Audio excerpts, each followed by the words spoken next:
So, this all seems horrible. Banner? Just like you said. Then tell him to suit up. I'm bringing the... I don't see how that's a party. Dr. Banner. Hold on!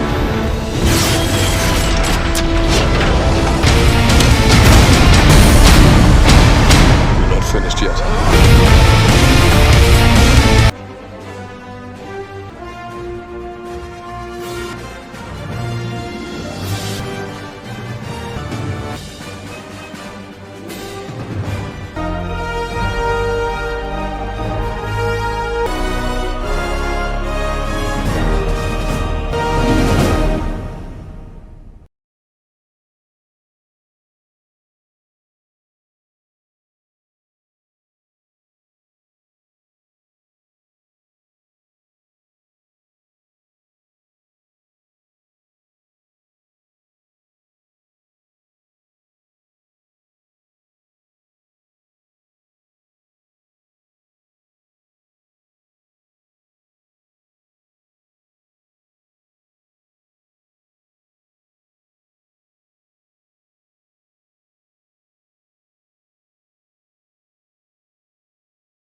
What happens when Earth's mightiest heroes are forced to unite against a threat unlike any other? In 2012, Marvel brought together Iron Man, Captain America, Thor, Hulk, Black Widow, and Hawkeye for the first time in one explosive blockbuster. Betrayal, gods, an alien invasion, and a team learning to fight side by side. This was the movie that changed superhero cinema forever. Welcome to M Cinema Reviews. Today, we assemble to revisit The Avengers. Marvel's The Avengers, released in the United Kingdom and Ireland as Marvel Avengers Assemble and widely known simply as The Avengers, is a 2012 American superhero film inspired by the Marvel Comics team of the same name, produced by Marvel Studios and distributed by Walt Disney Studios Motion Pictures. It is the sixth entry in the Marvel Cinematic Universe, MCU. Written and directed by Joss Whedon, the film brings together an ensemble cast including Robert Downey Jr.,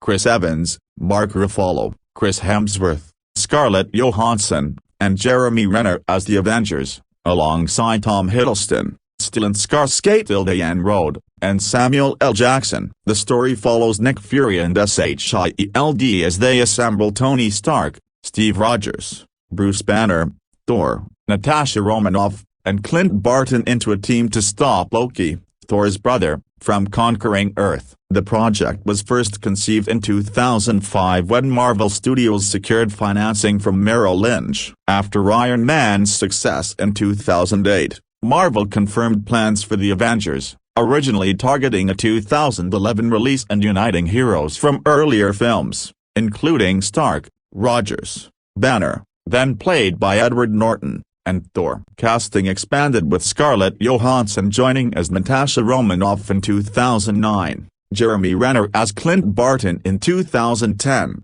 and Mark Ruffalo replacing Norton as Banner later that year. Joss Whedon was hired in 2010 to direct and rewrite Zach Pen's original script. Filming began in April 2011 in New Mexico, continued in Cleveland that August, and finished in New York City in September, incorporating over 2,200 visual effects shots. The movie premiered at the El Capitan Theater in Los Angeles on April 11, 2012. Before its U.S. release on May 4, marking the conclusion of Phase 1 of the MCU. It was praised for its direction, writing, visual effects, action, performances, and score. Grossing more than $1.5 billion worldwide, it became the third highest-grossing film of all time at release and the top film of 2012. As well as the first Marvel production to surpass $1 billion in box office sales. It earned a nomination for Best Visual Effects at the 85th Academy Awards and was later recognized in Empire magazine's list of the 100 greatest films ever made. The film was followed by 3 sequels: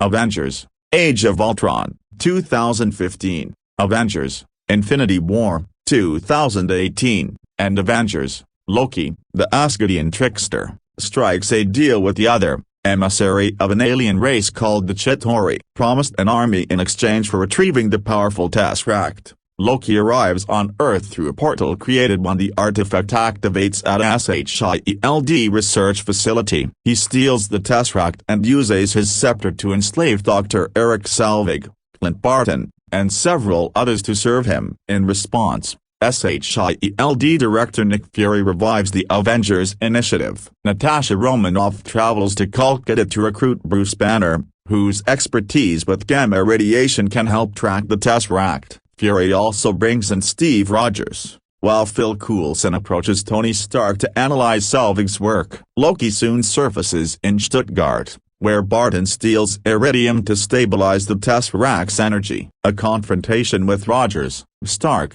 and Romanoff ends with Loki captured until Thor arrives, hoping to reason with his brother. A clash among Thor, Stark, and Rogers follows, but Loki ultimately ends up imprisoned aboard SHIELD's helicarrier. Tension builds as the Avengers argue over how to handle Loki and whether SHIELD's secret plan to weaponize the Tesseract can be trusted. Before the dispute can be resolved, Loki's forces attack the helicarrier. Amid the chaos, Banner transforms into the Hulk, rampaging through the ship. Thor tries to contain him while Stark and Rogers work to repair a damaged engine. Romanoff manages to free Barton from Loki's control, but Loki escapes after fatally wounding Coulson. Fury uses Coulson's death to push the heroes into uniting as a true team. Loki then activates a device built by Selvig atop Stark Tower, opening a wormhole above New York City for the Chitauri invasion. The Avengers are Rogers, Stark,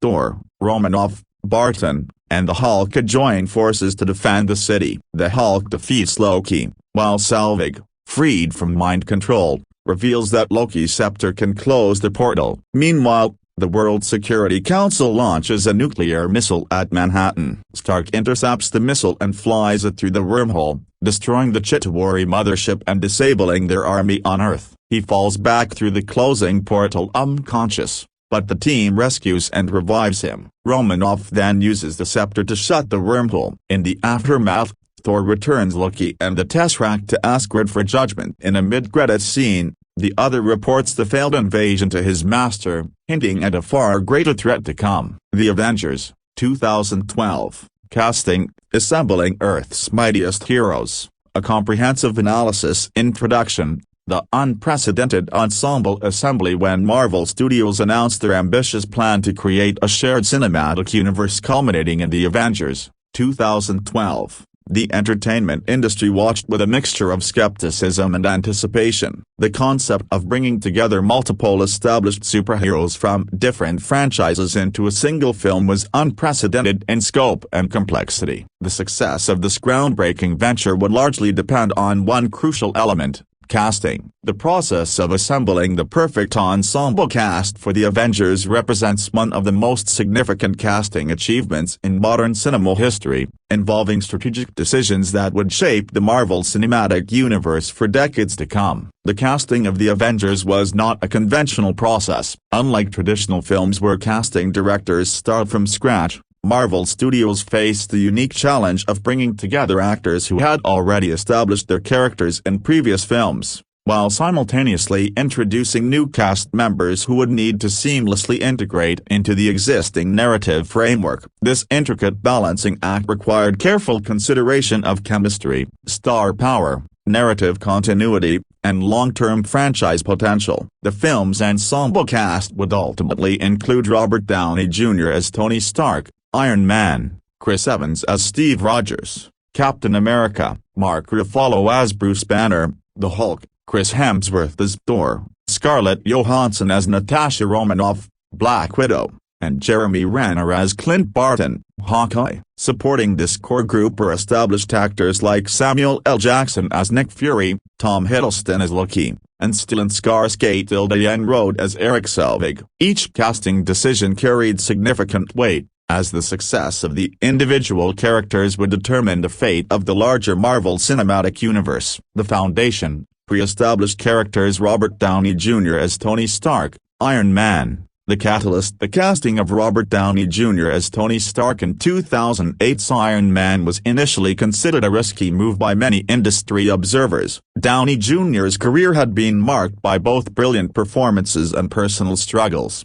making him an unconventional choice for what was intended to be the cornerstone of a major franchise. However, director Jon Favreau and Marvel Studios president Kevin Feige recognized that Downey Jr.'s natural charisma, quick wit, and ability to improvise made him the perfect embodiment of the billionaire genius playboy philanthropist. By the time the Avengers entered production, Downey Jr. had already proven his worth by delivering 2 successful Iron Man films. His portrayal of Stark had established the character's personality, mannerisms, and relationship dynamics with other characters in the Marvel Universe. For the Avengers, the challenge was not whether Downey Jr. could carry his own film, but whether he could work effectively as part of an ensemble while maintaining his character's distinctive voice. Downey Jr.'s experience and star power made him the de facto leader of the Avengers cast. His ability to deliver rapid-fire dialogue, improvised quips, and emotional depth provided the template for the film's tone.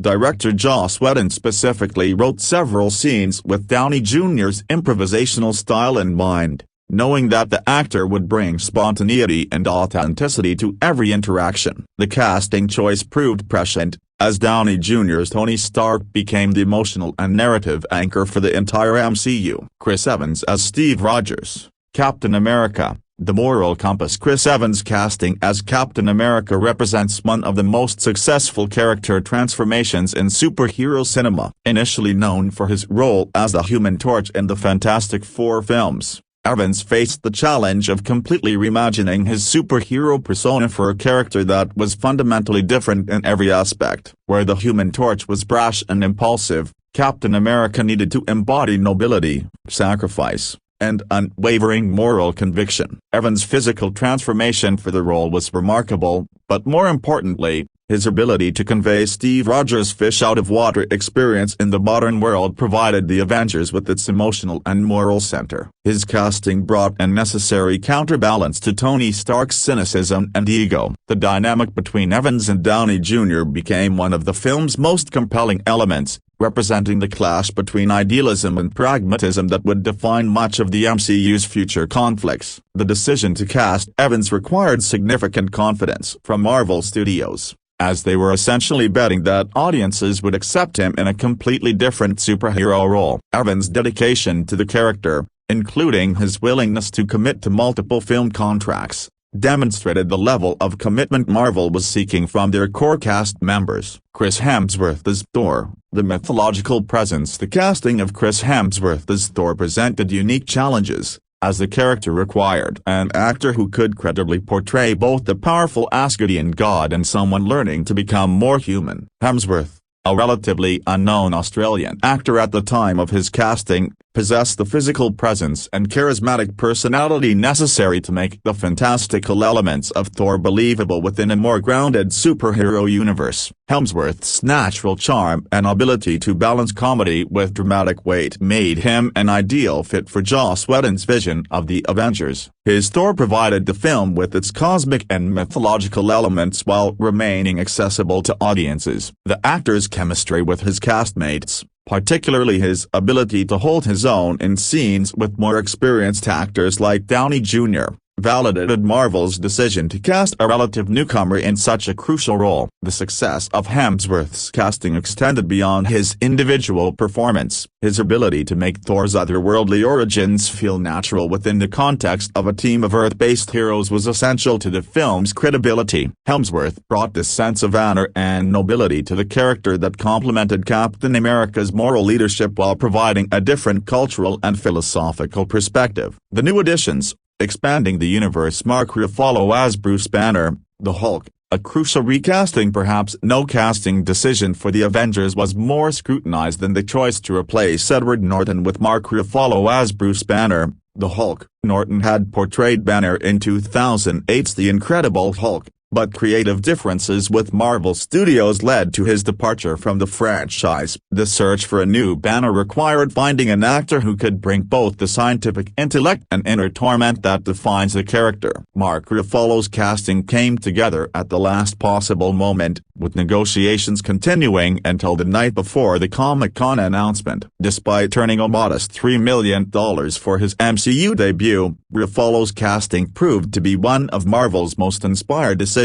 His naturalistic acting style and ability to convey both vulnerability and barely contain rage made him the perfect choice for Banner. Ruffalo brought a different energy to Bruce Banner than his predecessor. Where Norton's Banner was more intense and brooding, Ruffalo emphasized the character's scientific curiosity and gentle nature, making the contrast with his Hulk persona even more dramatic. His chemistry with the other Avengers, particularly his mentorship dynamic with Tony Stark, added new dimensions to the character and the team dynamics. The recasting challenge extended beyond just replacing Norton. Ruffalo needed to establish his own interpretation of Banner while maintaining continuity with the character's established history. His success in this regard was evident in how seamlessly audiences accepted the change, with many considering his portrayal superior to Norton's version. Scarlett Johansson as Natasha Romanoff, Black Widow. The skilled operative Scarlett Johansson's Black Widow had been introduced in Iron Man 2,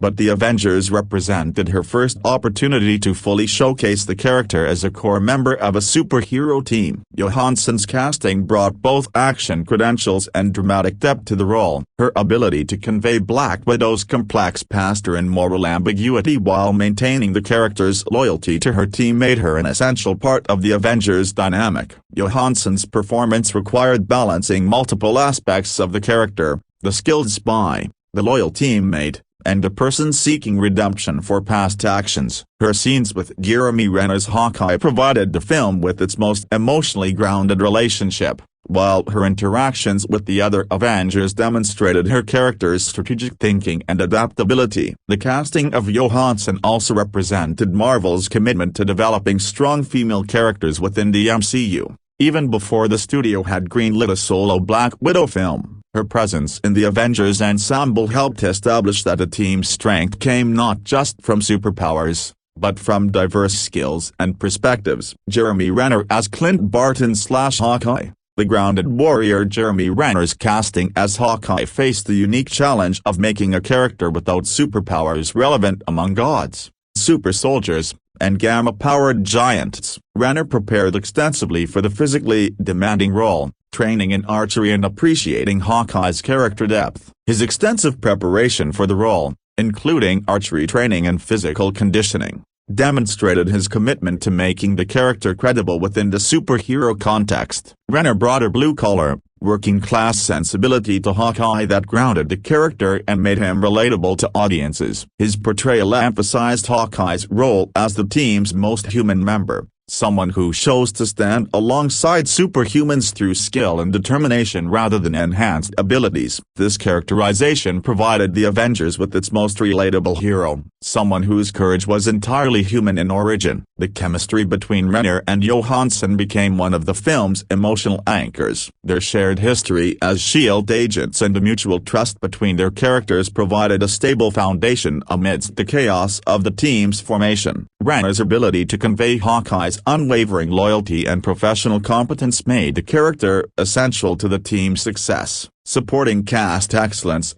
the world around the heroes. Samuel L. Jackson as Nick Fury. The unifying force. Samuel L. Jackson's Nick Fury served as the connective tissue between the various Marvel films leading up to the Avengers. His casting, based on the Ultimate Marvel version of the character, was a masterstroke that provided the MCU with a recognizable authority figure who could credibly bring together the various heroes. Jackson's natural gravitas and commanding screen presence made him the perfect choice to sell the concept of the Avengers Initiative. Jackson's performance in the Avengers required balancing multiple character functions: the strategic mastermind, the government representative, and the man willing to make difficult decisions for the greater good. His scenes with each Avenger demonstrated different aspects of his character, from mentor to manipulator to leader. The success of Jackson's portrayal was evident in how naturally he fit into scenes with each cast member, providing narrative continuity and character motivation. The casting choice also represented Marvel's willingness to embrace diverse interpretations of their characters. By using the Ultimate Universe version of Fury as inspiration, Marvel demonstrated that their films would not be constrained by traditional comic book appearances but would prioritize the best possible casting choices for each role. Tom Hiddleston as Loki. The charismatic antagonist Tom Hiddleston's return as Loki in the Avengers built upon his successful debut in Thor, but the character required significant expansion to serve as the primary antagonist for the entire team. Hiddleston's theatrical background and ability to convey both charm and menace made him the perfect foil for the assembled heroes. His performance needed to be compelling enough to justify bringing together 6 heroes while maintaining the character's complexity and appeal. Hiddleston's portrayal of Loki balanced multiple character elements: the wounded family member seeking validation, the cunning strategist, and the powerful sorcerer. His ability to deliver Shakespearean grandeur while maintaining relatability made Loki one of the MCU's most beloved villains. The success of his performance was evident in how his character continued to evolve throughout subsequent MCU films. The casting choice also demonstrated the importance of continuity in the Marvel Cinematic Universe. By bringing back Hiddleston, Marvel reinforced that actions in individual films would have consequences in the larger narrative. This approach helped establish audience trust in the interconnected nature of the MCU. Stellan Skarsgård wrote as Eric Selvig. The scientific bridge Stellan Skarsgård Eric Selvig provided the Avengers with scientific credibility and served as a connection point between the cosmic elements of Thor's story and the more grounded aspects of the Earth-based heroes. Skarsgård's distinguished career and natural gravitas lent weight to the film's scientific exposition while his character's relationship with Thor provided emotional depth. The casting of Skarsgård represented Marvel's commitment to high-quality supporting performances. His ability to convey both scientific expertise and personal vulnerability made his character's possession by Loki more impactful. The veteran actor's scenes with younger cast members also provided generational balance to the ensemble. Cobie Smulders as Maria Hill. The professional perspective. Cobie Smulders' introduction as Maria Hill brought additional depth to the S.H.I.E.L.D. organization while providing another strong female presence in the cast. Her character served as both a military perspective and the Avengers and a potential successor to Nick Fury's leadership role. Smulders' ability to convey professional competence while maintaining skepticism about the superhero concept provided important narrative tension. The casting choice demonstrated Marvel's attention to long-term character development and world building. By introducing Hill and the Avengers, Marvel was laying groundwork for future stories while ensuring that the film's supporting characters felt fully realized rather than merely functional. Chemistry and ensemble dynamics. The science of casting chemistry. The success of the Avengers largely depended on the chemistry between its ensemble cast members. Unlike typical ensemble films where all actors are cast simultaneously, Marvel faced the unique challenge of ensuring that actors who had established their characters in separate films could work effectively together. This required extensive screen tests and chemistry reads between potential cast members. The most crucial dynamic was the relationships between Tony Stark and Steve Rogers,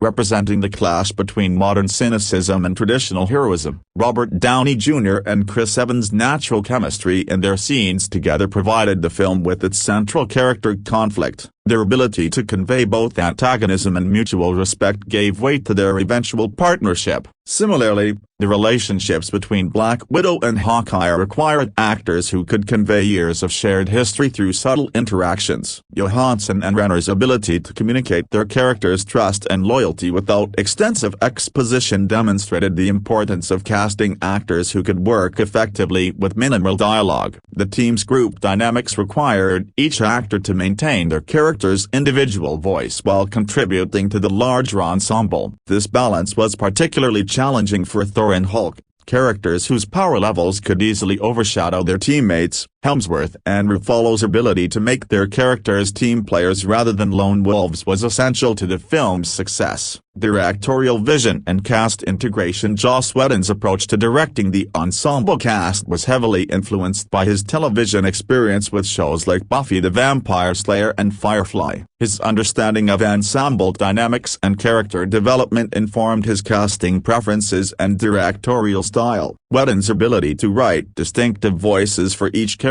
while maintaining narrative coherence was enhanced by his collaboration with actors who understood their characters intimately. The director's relationship with each cast member varied based on their experience with their characters. With established actors like Downey Jr., Evans, and Hemsworth, Whedon could build upon existing character foundations. With newer additions like Ruffalo, he had more freedom to shape the character's portrayal. This balance between continuity and fresh interpretation was crucial to the film's success. Whedon's background in ensemble television also informed his approach to screen time distribution. Rather than focusing primarily on the biggest stars, he ensured that each character had moments to shine and contribute meaningfully to the story. This democratic approach to character development made each casting choice feel essential rather than supplementary. Behind-the-scenes casting decisions, contract negotiations and long-term planning. The casting of the Avengers involved complex contract negotiations that extended far beyond the single film. Marvel Studios required actors to commit to multi-film deals,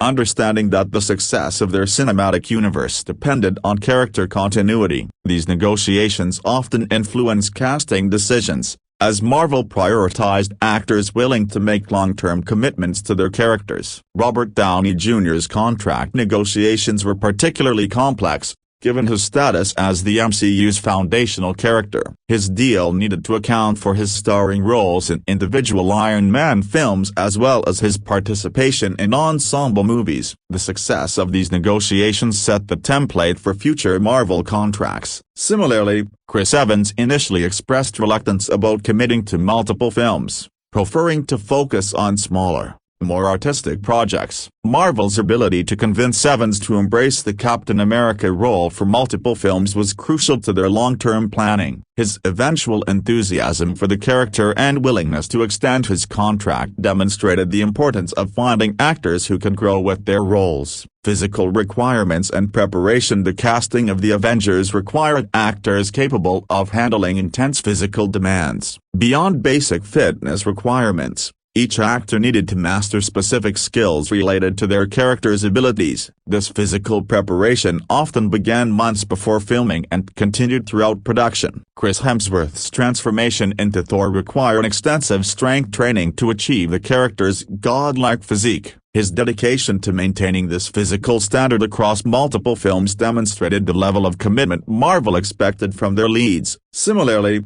Scarlett Johansson's Black Widow required mastery of complex fight choreography and weapons training. Jeremy Renner's preparation for Hawkeye included extensive archery training to make his character's skills credible on screen. His ability to perform many of his own stunts and handle the character's specialized equipment added authenticity to the role. These physical requirements sometimes influence casting decisions, as Marvel prioritized actors willing to undergo intensive training. Chemistry testing and screen tests. Marvel Studios conducted extensive chemistry testing between potential cast members to ensure effective ensemble dynamics. These tests went beyond traditional audition processes, involving improvisational exercises and scene work designed to reveal how actors would interact in character. The chemistry between potential teammates was particularly important, as the film required believable relationships between characters who had never shared screen time. These tests helped identify potential casting combinations that might not work and ensured that the final ensemble could support the film's emotional demands. Screen tests also allowed directors and producers to evaluate how new cast members would fit with established characters. Mark Ruffalo's chemistry with Robert Downey Jr. was particularly important,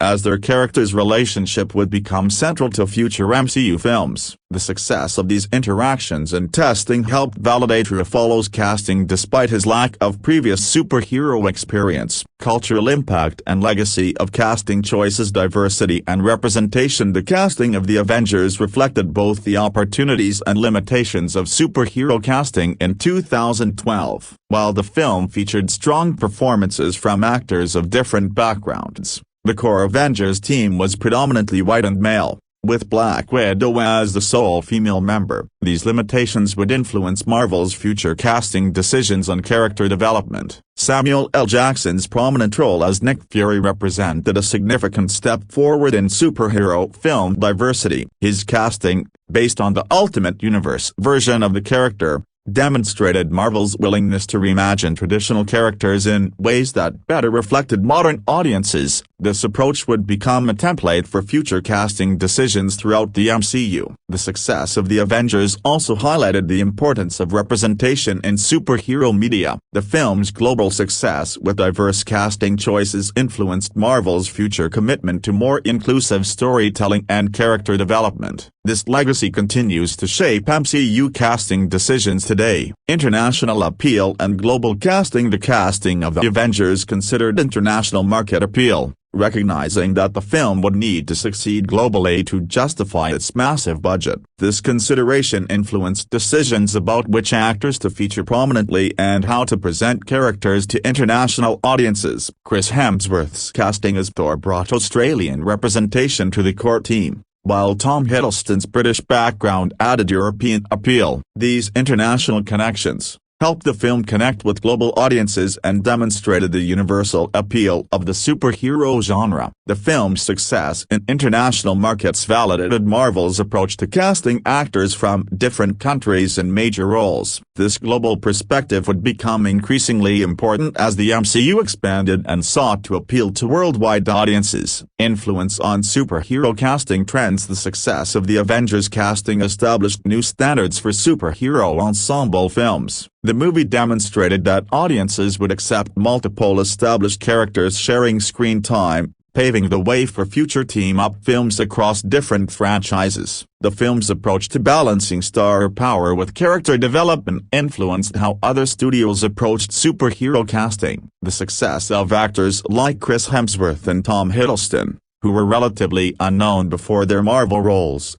encouraged studios to take chances on lesser-known actors with the right qualities for their characters. The ensemble approach also demonstrated the importance of long-term character development over individual star vehicles. This shift influenced the entire superhero genre, encouraging studios to think about character arcs that could span multiple films and interconnected storylines. Technical aspects of ensemble casting. Motion capture and digital performance. The casting of Mark Ruffalo as Bruce Banner, Hulk, introduced complex technical considerations related to motion capture performance. Unlike previous Hulk portrayals that relied primarily on CGI, Ruffalo's performance required him to provide both the human characterization and the motion capture foundation for the Hulk's digital performance. This technical requirement influenced the casting decision, as Marvel needed an actor capable of conveying the Hulk's emotional state through physical performance while also delivering nuanced dramatic work as Bruce Banner. Ruffalo's background in physical theater and his ability to convey emotion through bodied language made him uniquely qualified for this dual challenge. The success of this approach in the Avengers established new standards for a digital character performance in superhero films. Ruffalo's seamless integration of human acting with motion capture technology influenced how future films would approach similar character challenges. Costume and character design integration. The casting of the Avengers required consideration of how each actor would look and move in their character's costume. These practical considerations sometimes influence casting decisions,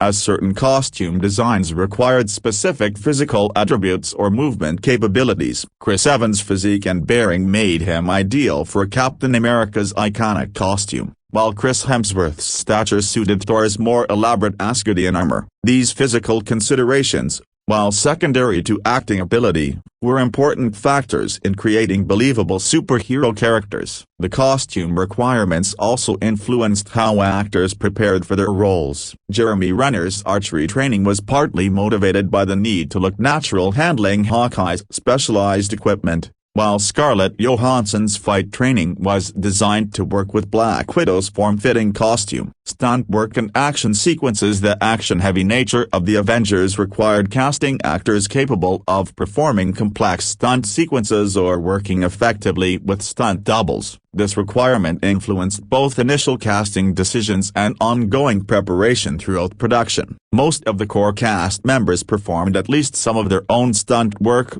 requiring extensive physical preparation and coordination with stunt teams. This hands-on approach added authenticity to the action sequences while allowing for more intimate character moments during fight scenes. The actors' willingness to engage with the physical demands of their roles also influenced how action sequences were choreographed and filmed. Directors could design more complex sequences knowing that the actors could handle the physical requirements, resulting in more dynamic and engaging action scenes. Long-term implications and future planning. Character arc development. The casting choices for the Avengers were made with consideration for long-term character development across multiple films. Marvel Studios needed actors who could grow with their characters over potentially decades of storytelling, requiring careful evaluation of each performer's range and commitment. This long-term perspective influenced how contracts were structured and how characters were developed within the Avengers itself. Each character's arc in the film was designed to set up future development while providing satisfying individual stories within the ensemble narrative. The success of this approach was evident in how seamlessly most of the cast transitioned into subsequent MCU films, maintaining character consistency while allowing for growth and change. This continuity became one of the MCU's defining characteristics and a key factor in its ongoing success. Franchise expansion considerations. The casting of the Avengers also considered how characters might function in expanded roles within the broader MCU. This meant evaluating not just how actors worked within the ensemble,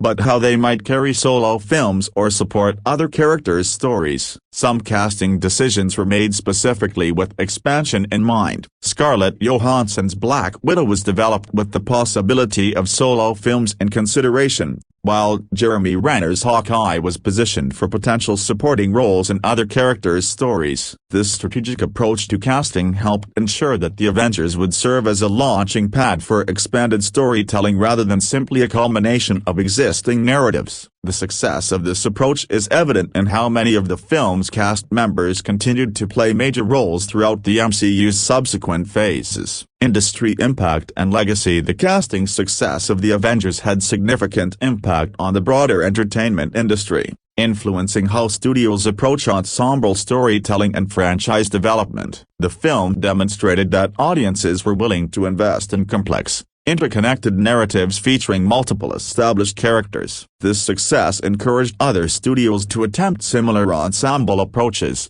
though few have matched Marvel's success in balancing multiple characters and storylines. The casting principles established by the Avengers continue to influence superhero films and other franchise entertainment today. The film's casting legacy also extends to its influence on actor career trajectories. Several cast members, including Chris Hemsworth and Tom Hiddleston, leveraged their MCU success into broader career opportunities, while others like Robert Downey Jr. found new career peaks through their superhero roles. Conclusion: the perfect assembly. The casting of the Avengers represents one of the most successful ensemble casting achievements in modern cinema. The film's success stemmed not just from individual performances, but from the careful orchestration of multiple talented actors into a cohesive and compelling whole. Each casting decision, from the established stars continuing their roles to the new additions joining the ensemble, was made with consideration for both immediate dramatic needs and long-term franchise development. The legacy of these casting choices extends far beyond the original film. The actors' commitment to their characters and their ability to work effectively as an ensemble established the foundation for over a decade of successful MCU films. Their performances set the standard for superhero ensemble casting and demonstrated the potential for shared cinematic universes. The film's ensemble cast, including Robert Downey Jr., Chris Evans, Mark Ruffalo, Chris Hemsworth, Scarlett Johansson, and Jeremy Renner as the Avengers, alongside Tom Hiddleston, Stellan Skarsgård, Diane Rode, and Samuel L. Jackson, created a template for successful franchise filmmaking that continues to influence the industry today. Their individual talents, combined with their collaborative chemistry, proved that superhero films could achieve both critical acclaim and commercial success through thoughtful casting and character development. The success of the Avengers casting also demonstrated the importance of balancing established star power with fresh talent, long-term planning with immediate dramatic needs, and individual character development with ensemble dynamics. These lessons continue to inform casting decisions across the entertainment industry, making The Avengers not just a successful film, but a masterclass in ensemble casting that changed the landscape of modern cinema. The enduring popularity of those characters and performances, more than a decade after the film's release, is testament to the wisdom of Marvel's casting choices. The actors didn't just play their roles, they became synonymous with their characters in ways that transcended the original films. This achievement represents the ultimate success in casting, creating performances so compelling and authentic that they become definitive interpretations of beloved fictional characters. As the Marvel Cinematic Universe continues to evolve and expand, the casting legacy of the Avengers remains its strongest foundation. The principles established in assembling this remarkable cast are prioritizing chemistry over star power, commitment over convenience, and long-term vision over short-term gains continue to guide the franchise's success. The perfect assembly of the Avengers cast didn't just create a successful film, it established a new paradigm for how ensemble storytelling could work in the modern entertainment landscape. In the end, the casting of the Avengers succeeded because it understood that great ensemble films are built on the foundation of great individual performances working in harmony. Each actor brought their unique strengths to the project while remaining committed to the larger collaborative vision. This balance between individual excellence and collective achievement created something greater than the sum of its parts, a film that redefined what superhero movies could be and established a new standard for franchise filmmaking that continues to influence the industry today. The Avengers casting represents not just a successful film production, but a cultural moment when the right actors, characters, and creative vision came together to create something truly special. The impact of these casting decisions continues to resonate through popular culture, inspiring new generations of filmmakers, actors, and fans who understand that sometimes, the greatest achievements come from the perfect assembly of individual talents working toward a common goal. The Avengers, 2012, a comprehensive analysis of Marvel's cinematic milestone introduction. The Avengers, released in 2012, stands as one of the most significant achievements in modern cinema history. Directed by Joss Whedon and produced by Marvel Studios, this superhero ensemble film brought together iconic characters from the Marvel Cinematic Universe,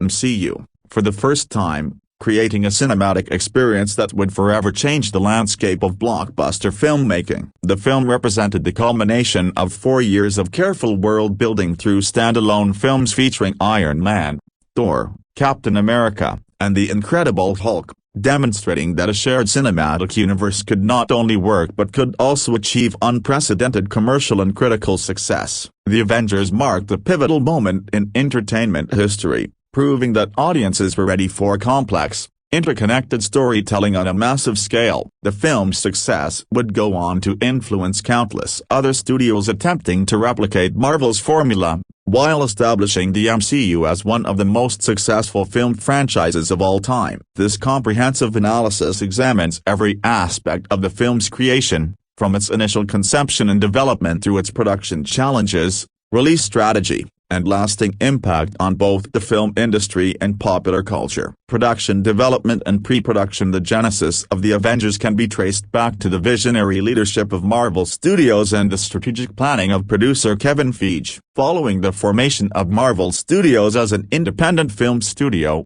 Feige envisioned creating a shared cinematic universe that would introduce the Avengers in a manner similar to how Stan Lee and Jack Kirby had done in their comic books during the 1960s. This ambitious concept required unprecedented coordination between multiple film productions and a long-term commitment to interconnected storytelling that had never been attempted on such a scale in Hollywood. The development process began in earnest after the success of Iron Man in 2008. Which introduced the concept of the MCU to audiences through its post-credits scene featuring Nick Fury. This moment was carefully orchestrated to plant the seeds for the Avengers, establishing Samuel L. Jackson's character as the connective tissue that would eventually bring Earth's mightiest heroes together. The success of Iron Man provided Marvel Studios with the confidence and financial backing necessary to proceed with their ambitious multi-film plan. The initial screenplay was crafted by Zach Penn, who had previously worked on other superhero projects and understood the complexities involved in adapting comic book properties for the screen. Penn's script laid the foundation for the team-up concept,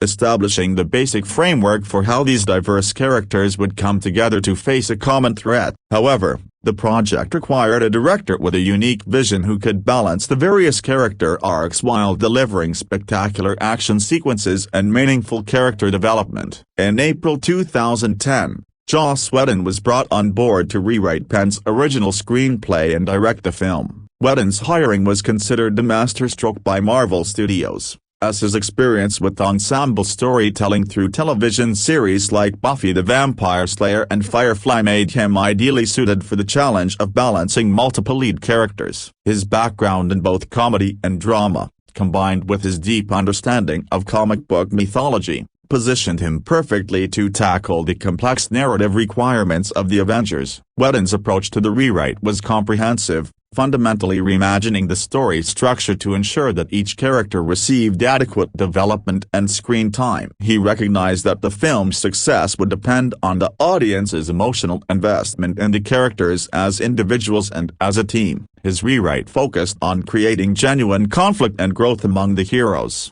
understanding that simply putting them in the same scenes together would not be sufficient to create compelling drama. The pre-production phase involved extensive collaboration with the actors who had already established these characters in previous films. Robert Downey Jr., Chris Evans, Chris Hemsworth, and Scarlett Johansson had to be convinced to return to their roles, requiring complex negotiations and contract adjustments. The addition of Mark Ruffalo as Bruce Banner, the Hulk, presented both opportunities and challenges, as he was replacing Edward Norton from The Incredible Hulk, requiring careful integration of the character into the existing MCU framework. One of the most significant challenges during pre-production was determining how to handle the Hulk character both practically and narratively. Previous attempts to bring the Hulk to the screen had met with mixed results, and Whedon needed to find a way to make the character both threatening and sympathetic. The decision to use advanced motion capture technology and to base the Hulk's facial features on Ruffalo's own face was crucial in creating a more emotionally resonant version of the character.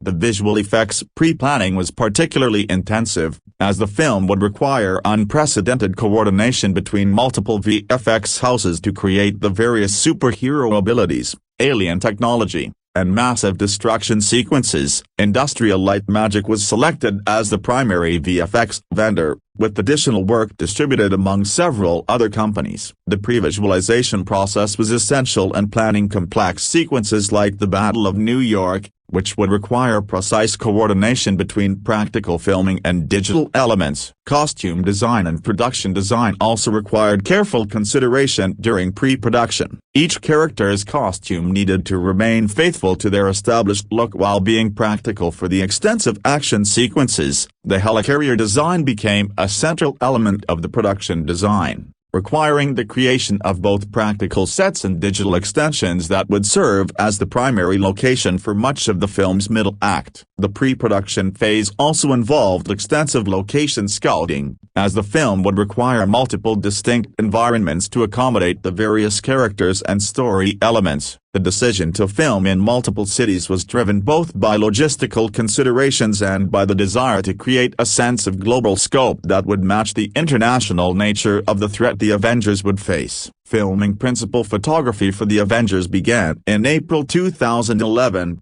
marking the start of one of the most logistically complex film productions ever undertaken. The filming process required unprecedented coordination between multiple units, extensive practical effects work, and careful integration of visual effects elements that would be added in post-production. The production schedule was carefully orchestrated to accommodate the busy schedules of the ensemble cast while maintaining the high production values that audiences expected from a major Marvel Studios release. The first phase of filming took place in Albuquerque, New Mexico, where the production established many of the film's key interior locations and began work on several crucial character moments. The Albuquerque shoot allowed the filmmakers to work in a controlled environment while establishing the visual and tonal foundations for the rest of the production. During this phase, much of the helicarrier interior work was completed, including the complex action sequences that would take place aboard SHIELD's flying headquarters. The New Mexico portion of the shoot also included extensive work with the various character costumes and props, allowing the actors to become comfortable with their equipment and develop the physical mannerisms that would define their characters throughout the film. This period was particularly important for Mark Ruffalo, who needed to establish his version of Bruce Banner while preparing for the extensive motion capture work that would be required for the Hulk sequences. In August 2011, the production moved to Cleveland, Ohio, where some of the most spectacular practical effects work would be accomplished. Cleveland's urban environment provided the perfect backdrop for several key action sequences, including parts of the massive Battle of New York that would serve as the film's climax. The decision to use Cleveland was both practical and economic, as the city's architecture provided the necessary visual elements while offering favorable filming conditions and local government support. The Cleveland shoot involved extensive coordination with local authorities and businesses, as many of the action sequences required the temporary closure of major streets and the use of practical explosions and stunts. The production employed hundreds of local extras and crew members, creating a significant economic impact on the region while establishing Cleveland as a viable location for major motion picture production. September 2011 marked the move to New York City, where the production would capture many of the iconic images that would define the Avengers in popular culture. Filming in Manhattan presented unique challenges, as the production needed to work around the city's busy schedule while capturing the scale and grandeur necessary for a film about Earth's mightiest heroes. The New York shoot included extensive work at Grand Central Terminal, several Manhattan streets, and various other iconic locations that would help establish the film's sense of place and scale. The New York portion of filming was particularly challenging due to the logistical complexities of working in one of the world's busiest cities. The production required extensive permits in coordination with city officials, while also managing the inevitable crowds of curious onlookers and fans eager to catch glimpses of the production. Despite these challenges, the authentic New York locations added immeasurably to the film's sense of realism and helped ground the fantastic elements in a recognizable real-world setting. Throughout the filming process, Whedon's direction focused on capturing genuine performances from his ensemble cast while also ensuring that the action sequences would provide the spectacular moments that audiences expected. His approach involved extensive rehearsal and preparation, allowing the actors to develop their characters' relationships and dynamics before filming the crucial ensemble scenes. The filming process also involved extensive stunt work and practical effects, with the production employing some of the industry's most accomplished stunt performers and coordinators. The goal was to capture as much practical action as possible, providing a foundation of reality that would enhance the digital effects work completed in post-production. This approach required careful choreography and safety planning, particularly for sequences involving multiple characters and complex action beats. One of the most challenging aspects of filming was coordinating the schedules and performances of the ensemble cast. Each actor brought their own interpretation of their character, developed through previous films, and Whedon needed to find ways to blend these established characterizations while also allowing for growth and development within the context of the team dynamic. This required extensive collaboration and communication among all parties involved. The cinematography, led by Seamus McGarvey, employed a visual style that balanced the needs of the action sequences with the character-driven moments that formed the emotional core of the film. The decision to use both traditional film and digital cameras allowed the production to capture the scope and scale of the action while maintaining the intimate character moments that would make the spectacular sequences more meaningful to audiences. Sound recording during filming was particularly complex, as many sequences involved multiple characters speaking simultaneously while also incorporating extensive background action and effects elements. The sound team needed to capture clean dialogue tracks while also recording the environmental sounds that would help create the film's immersive soundscape in post-production. The post-production phase of the Avengers represented one of the most complex and ambitious undertakings in film history, requiring the coordination of multiple visual effects houses, extensive color correction, sound design, and musical composition to bring together all the elements captured during filming. The process began even before principal photography was completed, with early visual effects work starting on sequences that had been filmed during the initial phases of production. Visual effects work was distributed among several companies, with Industrial Light Magic serving as the primary vendor. The film included more than 2,200 visual effects shots, each requiring meticulous attention to detail and seamless integration with the practical elements captured during filming. The complexity of the visual effects work was unprecedented, as it needed to bring together characters with vastly different visual requirements while maintaining a consistent visual style throughout the film. The Hulk presented particular challenges during post-production, as the character needed to be entirely computer-generated while still maintaining the emotional connection that Mark Ruffalo had established during his performance capture work. The decision to base the Hulk's facial features on Ruffalo's own face required sophisticated facial mapping technology and extensive animation work to create a character that felt both physically imposing and emotionally authentic. The creation of Chitauri Army and their various vehicles and weapons systems required extensive concept art and digital modeling work. Each alien design needed to feel both threatening and visually distinct while also serving the practical needs of the action sequences. The Chitauri Leviathans,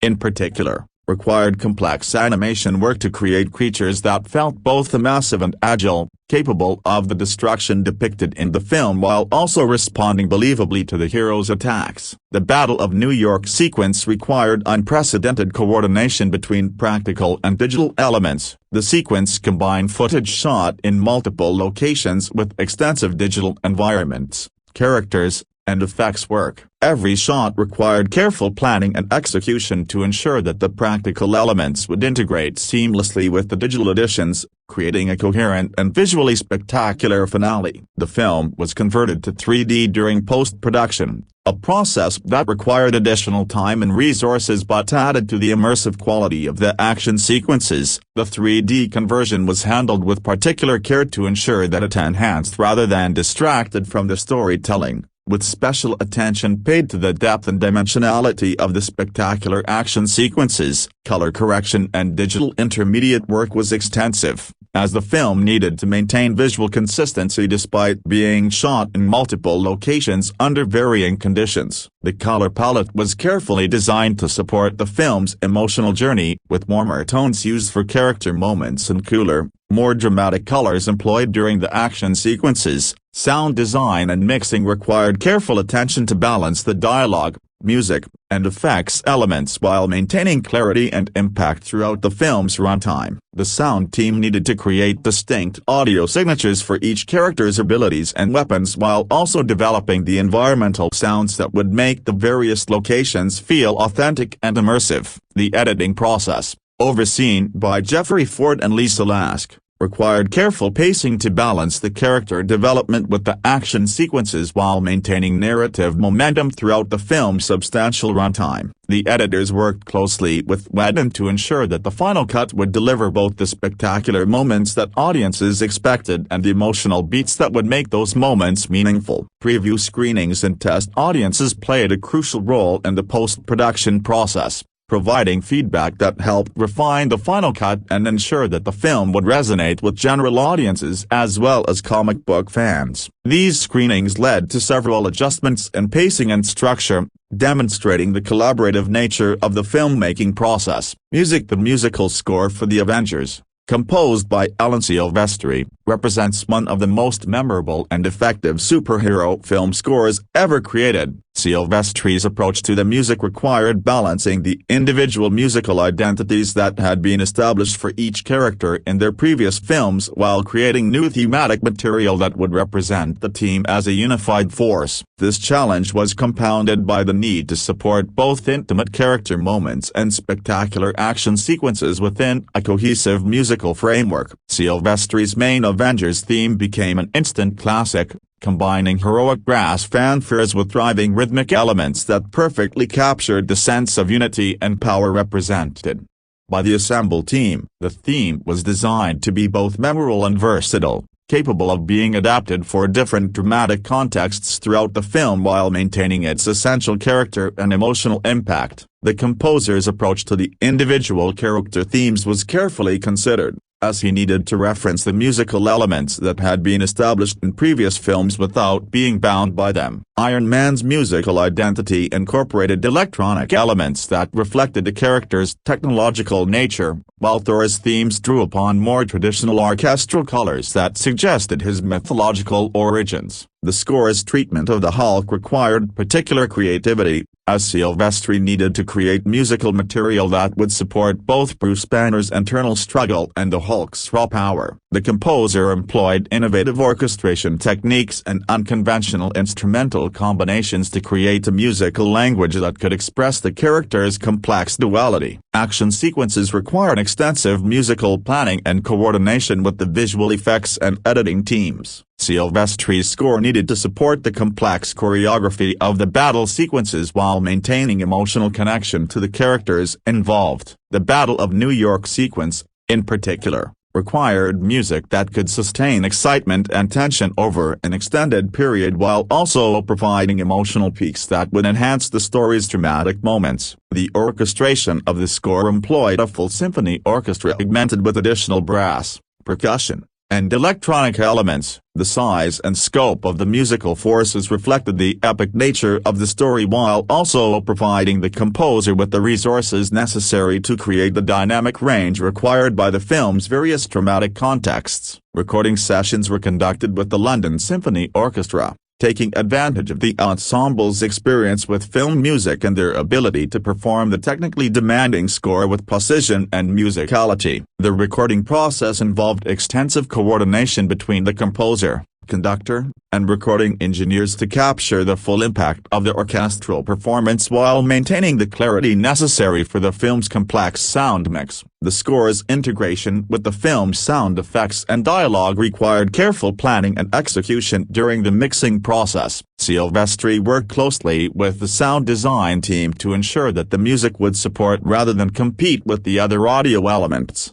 creating a unified soundscape that would enhance the overall viewing experience. The musical themes and motifs were developed to support character development and story progression throughout the film. Silvestri's use of leitmotifs helped audiences track the emotional journey of each character while also building toward the unified themes that represent the team's eventual cooperation and success. The score's popularity extended far beyond the film itself, with the main theme becoming widely recognized and frequently performed by orchestras and ensembles around the world. The music's accessibility and emotional impact helped establish the Avengers as a cultural phenomenon while also contributing to the film's lasting legacy in popular culture. Released theatrical. The theatrical release of The Avengers represented one of the most carefully orchestrated and successful film launches in cinema history. The release strategy was designed to maximize both domestic and international box office potential while also building upon the established audience base that had been cultivated through the previous MCU films. The campaign began months before the film's release date, building anticipation through trailers, promotional materials, and strategic marketing partnerships. The film's release was scheduled for May 4, 2012, positioning it at the beginning of the summer blockbuster season and allowing it to capitalize on the peak movie-going period. This date was carefully chosen to avoid direct competition with other major releases while also providing maximum opportunity for repeat viewings and sustained box office performance throughout the summer months. International release began slightly earlier than the domestic launch, with the film opening in various overseas markets beginning in late April 2012. This strategy allowed Marvel Studios to build momentum and generate positive word of mouth before the film opened in the crucial North American market. The international rollout was carefully timed to maximize media coverage and audience excitement while also accommodating the varying cultural and commercial considerations of different global markets. The film was released in multiple formats to maximize its appeal to different audience preferences and to optimize revenue potential. Standard digital projection was accompanied by IMAX presentations, which showcased the film's spectacular action sequences and visual effects work to maximum effect. The 3D version, created during post-production, provided an additional premium viewing option that commanded higher ticket prices and enhanced the immersive quality of the experience. IMAX theaters received special attention during the release strategy, as these venues provided the optimal environment for experiencing the film's large-scale action sequences and visual effects work. The IMAX presentations featured enhanced sound systems and screen sizes that allowed audiences to experience the Battle of New York and other spectacular sequences with unprecedented impact and clarity. The marketing campaign for The Avengers was extensive and multifaceted, incorporating traditional advertising methods with innovative digital and social media strategies. Television commercials, print advertisements, and online trailers were supplemented by promotional partnerships with major brands and extensive publicity campaigns featuring the film's star-studded cast. Premiere events were held in multiple cities around the world,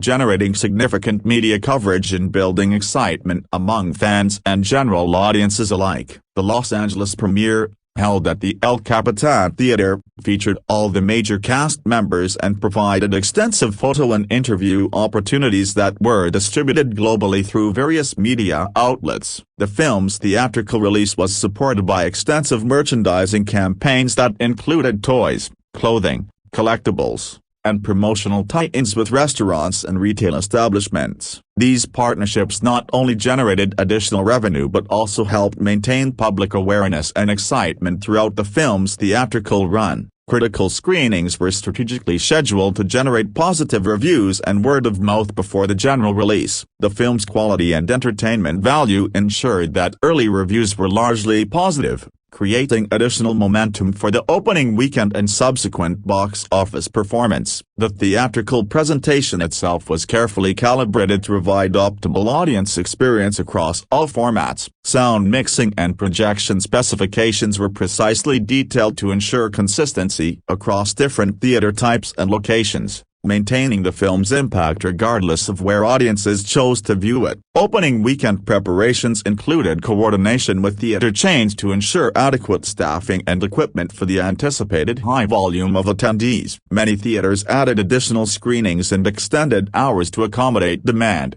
while also implementing crowd control measures to manage the large numbers of fans eager to see the film. The film's runtime of 143 minutes was considered optimal for maximizing the number of daily screenings while also providing sufficient time for character development and action sequences. This runtime allowed theaters to schedule multiple showings per day while maintaining reasonable intervals between presentations. Home media. The home media release of The Avengers was strategically planned to maximize revenue while providing fans with extensive additional content that would enhance their appreciation of the film and encourage multiple viewings. The release schedule was carefully timed to take advantage of the holiday shopping season while also allowing sufficient time for the theatrical run to conclude and generate maximum box office revenue. The Blu-ray release, which became available on September 25, 2012, was positioned as the premium home video option, featuring the highest possible video and audio quality along with extensive bonus features. The Blu-ray presentations showcased the film's visual effects work and cinematography to maximum effect, allowing home viewers to experience the spectacular action sequences with clarity and detail that rivaled theatrical presentations. The Blu-ray release included comprehensive bonus features that provided unprecedented behind-the-scenes access to the filmmaking process. Commentary tracks featuring director Joss Whedon and various cast members offered insights into the creative decisions and production challenges that shaped the final film. These commentary tracks were carefully prepared to provide entertainment value while also educating viewers about the complex process of bringing such an ambitious project to fruition. Deleted scenes and extended sequences provided additional character development and story elements that had been removed from the theatrical version for pacing and runtime considerations. These scenes were presented with optional director commentary that explained the decision-making process behind their removal while also acknowledging their value for fans seeking a more complete understanding of the story and characters. The gag reel and behind-the-scenes featurettes captured the camaraderie among the cast members and the collaborative atmosphere that characterized the production. These elements helped humanize the larger-than-life characters and demonstrated the genuine friendship and professional respect that developed among the ensemble cast during filming. Technical featurettes explored the extensive visual effects work that brought the film's spectacular sequences to life. These segments provided detailed explanations of the digital character creation, environment design, and effects integration that were essential to the film's success. The technical content was presented in an accessible manner that would appeal to both industry professionals and general audiences interested in the filmmaking process. The DVD release provided a more affordable option for home viewing while still including selected bonus features and maintaining high video and audio quality standards. The DVD version was carefully mastered to optimize the viewing experience within the technical limitations of the format, ensuring that the film's impact would be preserved for viewers without Blu-ray capability. Digital download and streaming options were made available simultaneously with the physical media release, providing immediate access for viewers who prefer digital consumption. The digital versions maintain high-quality standards while also offering convenience and portability that appeal to modern viewing habits. A special collector's edition was released as part of the Marvel Cinematic Universe Phase 1A Avengers Assembled box set, which included all 6 Phase 1 films in a replica of Nick Fury's briefcase from the film. This premium release was designed for serious fans and collectors, featuring exclusive packaging and additional bonus content that celebrated the achievement of bringing the MCU to fruition. The box set became a subject of legal controversy when luggage company Rimagam filed suit against Marvel Studios and Buena Vista Home Entertainment, claiming that Marvel had inappropriately replicated their briefcase design without permission. This legal challenge highlighted the attention to detail that characterized the production design work while also demonstrating the commercial value of the various props and design elements featured in the film. International home media releases were tailored to specific regional markets, incorporating appropriate language options and cultural considerations while maintaining the core content and quality standards. These regional variations ensured that the film would be accessible to global audiences while respecting local preferences and technical requirements. The home media releases were supported by extensive marketing campaigns that emphasized the additional content and enhanced viewing experience available through ownership rather than theatrical rental. These campaigns were particularly effective in encouraging multiple purchases as gifts during the holiday season,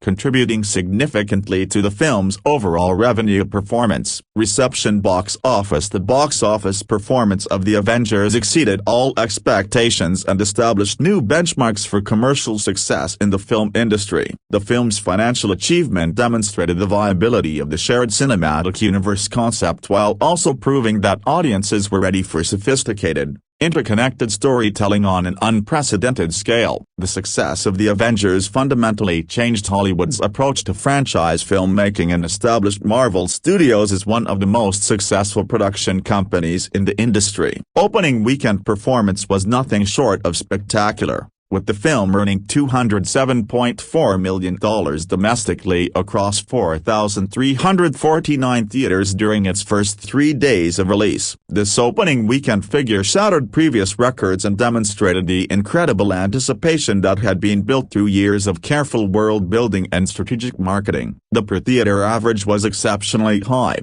indicating strong audience demand across all types of venues and geographic regions. The film's opening weekend success was driven by multiple factors, including the established fan base for the individual characters, the novelty of seeing these heroes together for the first time, and a positive critical reception that generated strong word-of-mouth recommendations. The combination of established audience loyalty and broader mainstream appeal created a perfect storm of commercial success that exceeded even the most optimistic projections. Domestic box office performance continued to be strong throughout the film's theatrical run, with the movie earning a total of $623.4 million in the United States and Canada. This figure represented not only extraordinary commercial success but also demonstrated the film's ability to attract repeat viewings and maintain audience interest over an extended period. The sustained performance indicated that the film had broad appeal beyond the core comic book fan base. International box office results were even more impressive,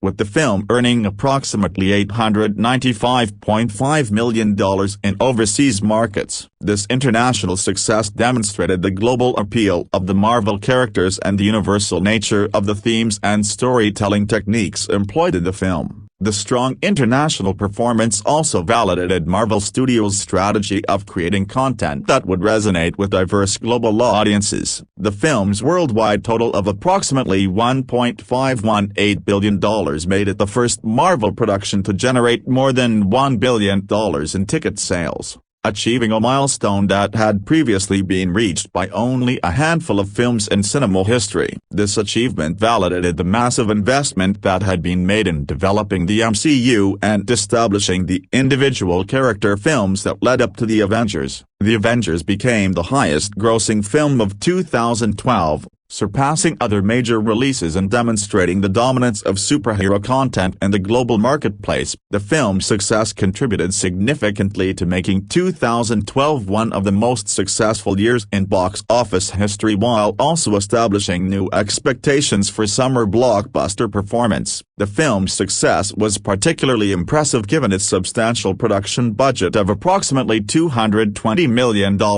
which represented a significant financial risk for Disney and Marvel Studios. The return on investment was exceptional, with the worldwide gross representing nearly 7 times the production budget, not including additional revenue from home media sales, merchandise, and licensing deals. Box office records established by The Avengers included fastest film to reach $1 billion worldwide, largest opening weekend for a Disney release, and highest-grossing superhero film of all time at the time of its release. These records demonstrated the film's unprecedented commercial impact and established new benchmarks for measuring success in the superhero genre. The film's box office success had significant implications for the broader film industry, influencing other studios to attempt their own shared universe concepts and leading to increased investment in superhero properties. The success of The Avengers proved that audiences were ready for complex, interconnected storytelling and that the financial rewards for successful execution could be extraordinary. IMAX and premium format presentations contributed significantly to the overall box office performance, with these higher-priced tickets accounting for a substantial portion of the total revenue. The film's spectacular visual effects and action sequences were particularly well-suited to these premium viewing experiences, justifying the higher ticket prices and encouraging audiences to seek out the best possible presentation formats. Critical response. The critical reception of The Avengers was overwhelmingly positive, with reviewers praising the film's successful balance of multiple character arcs, spectacular action sequences, and genuine emotional depth. Critics acknowledged the extraordinary challenge of bringing together established characters from separate film franchises while creating a coherent and engaging narrative that would satisfy both longtime fans and general audiences. The positive critical consensus played a crucial role in the film's commercial success by generating confidence among potential viewers and encouraging word-of-mouth recommendations. Professional critics consistently praised Joss Whedon's direction, particularly his ability to give each character meaningful moments and development despite the constraints of the ensemble format. Critics noted that rather than simply placing the characters in the same scenes, Whedon had created genuine interactions and conflicts that revealed new aspects of their personalities while also advancing the overall narrative. This character work was seen as essential to the film's success and distinguished it from other ensemble action films that had failed to achieve similar results. The film's screenplay received widespread critical acclaim for its wit, intelligence, and sophisticated understanding of comic book mythology. Critics noted that the dialogue felt natural and character-appropriate while also advancing the plot efficiently and providing entertainment value through humor and emotional moments. The screenplay was particularly praised for finding ways to make the fantastic elements feel grounded and believable within the established MCU framework. Visual effects work was universally praised by critics, who acknowledged the technical achievement represented by the film's extensive digital effects work. Critics noted that the visual effects served the story rather than overwhelming it, and that the integration between practical and digital elements was seamless throughout the film. The Hulk character was particularly singled out from praise, with critics noting the emotional authenticity that had been achieved through the combination of Mark Ruffalo's performance and the digital character work. Action sequence choreography and execution received critical acclaim for their clarity, excitement, and emotional relevance to the story. Critics noted that the action sequences felt consequential rather than gratuitous, and that the stakes remained clear and meaningful throughout even the most spectacular moments. The Battle of New York sequence was particularly praised for its scope, coordination, and emotional impact. Critics consistently praised the performances of the ensemble cast, noting the chemistry that had been developed between the various actors and their ability to create believable team dynamics. Robert Downey Jr.'s performance as Tony Stark, Iron Man, received particular critical attention for the way it anchored the film's humor and provided emotional continuity with the previous MCU films. Mark Ruffalo's interpretation of Bruce Banner was widely praised for bringing new depth and nuance to the character. The film's pacing and structure were noted by critics as particular strengths, with reviewers acknowledging the difficulty of maintaining narrative momentum while providing adequate development for multiple lead characters. Critics praised the film's ability to build tension and excitement throughout its runtime while also providing moments of quiet character development that enhanced the emotional impact of the action sequences. Critics also praised the film's production values, including cinematography, production design, costume design, and musical score. These elements were seen as contributing to a unified vision that enhanced the storytelling while also providing the spectacle that audiences expected from a major blockbuster film. The attention to detail in these areas was noted as evidence of the care and craftsmanship that went into the production. Some critics noted minor weaknesses in the film, including occasional pacing issues and the challenge of providing adequate screen time for all the major characters. However, these criticisms were generally overshadowed by praise for the film's overall achievement and acknowledgement of the unprecedented challenge that the filmmakers had successfully met. The film's critical success was reflected in its scores on major review aggregation websites, with Rotten Tomatoes reporting an approval rating of approximately 91% based on reviews from professional critics. This critical consensus was crucial in establishing the film's reputation and encouraging audience attendance, particularly among viewers who might have been skeptical about the superhero genre. Critics consistently noted the film's cultural significance and its role in establishing new possibilities for franchise filmmaking. Many reviews acknowledged that The Avengers represented a milestone in cinema history and predicted that its success would influence filmmaking for years to come. This recognition of the film's broader cultural impact added additional weight to the positive critical reception and helped establish its reputation as a landmark achievement in popular entertainment. The critical response to The Avengers validated Marvel Studios' approach to shared universe storytelling and provided confidence for the continued development of the MCU. The positive reception from professional critics demonstrated that sophisticated audiences appreciated the complexity and craftsmanship that had gone into the production, while also acknowledging the film's broader entertainment value and cultural significance. Conclusion: The Avengers, 2012. Stands as a watershed moment in cinema history, representing the successful culmination of an unprecedented experiment in shared universe storytelling that fundamentally changed the landscape of modern filmmaking. The film's achievement extends far beyond its remarkable commercial success, encompassing innovations in production methodology, narrative structure, and audience engagement that continue to influence the film industry more than a decade after its release. From its ambitious development phase through its complex production process and spectacular release, The Avengers demonstrated that audiences were ready for sophisticated, interconnected storytelling on a massive scale. The film proved that careful world building, character development, and strategic planning could create entertainment experiences that satisfied both longtime fans and general audiences while also achieving extraordinary commercial success. The technical achievements represented by The Avengers, including its groundbreaking visual effects work, innovative production techniques, and seamless integration of multiple franchise elements, established new standards for blockbuster filmmaking. The film's success validated the significant investments made in developing the MCU while also proving that complex, multi-character narratives could be successfully adapted for mainstream cinema audiences. Perhaps most significantly, The Avengers established the viability of the shared cinematic universe concept that has since been adopted by numerous other studios and franchises. The film's success demonstrated that audiences appreciated the depth and complexity that could be achieved through interconnected storytelling, while also showing that such ambitious projects could achieve both critical acclaim and commercial success. The cultural impact of The Avengers extends beyond its immediate commercial and critical success to encompass its influence on popular culture, its role in establishing new expectations for superhero entertainment,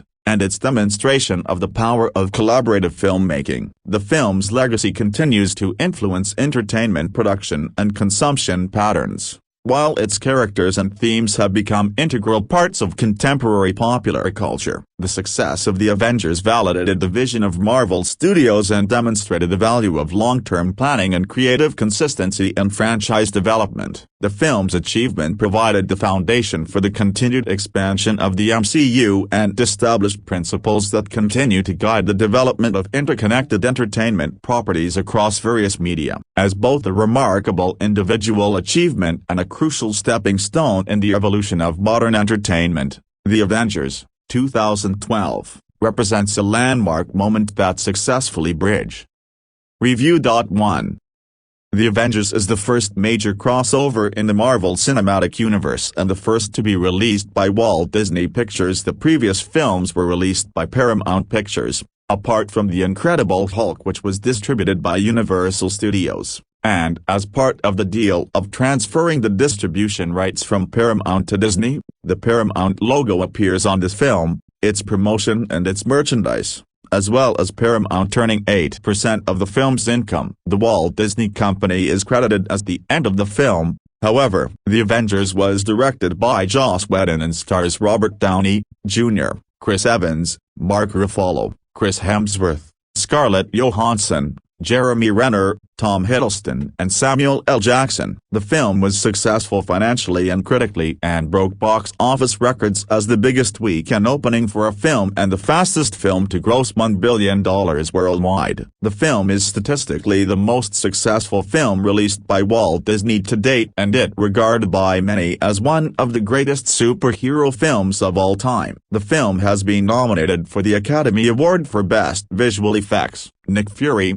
the director of the espionage agency known as SHIELD, arrives at Project PEGASUS, a remote research facility, during an evacuation. His second-in-command, Maria Hill, explains that the Tesseract, an self-sustaining energy source of unknown potential, has activated and opened a portal through space, from which the exiled Asgardian Prince Loki steps through. Loki takes the Tesseract and uses a scepter to control the minds of several SHIELD personnel, including Agent Clint Barton and physicist consultant, Dr. Eric Selvig, in order to aid in his getaway. In response, Fury reactivates the Avengers initiative. Agent Natasha Romanoff recruits Dr. Bruce Banner in India, while Agent Phil Coulson visits Tony Stark and requests that he reviews Selvig's research. Fury himself approaches Steve Rogers with an assignment to retrieve the Tesseract from Loki. Rogers is familiar with the Tesseract as it played a vital role in his World War II exploits. Romanoff,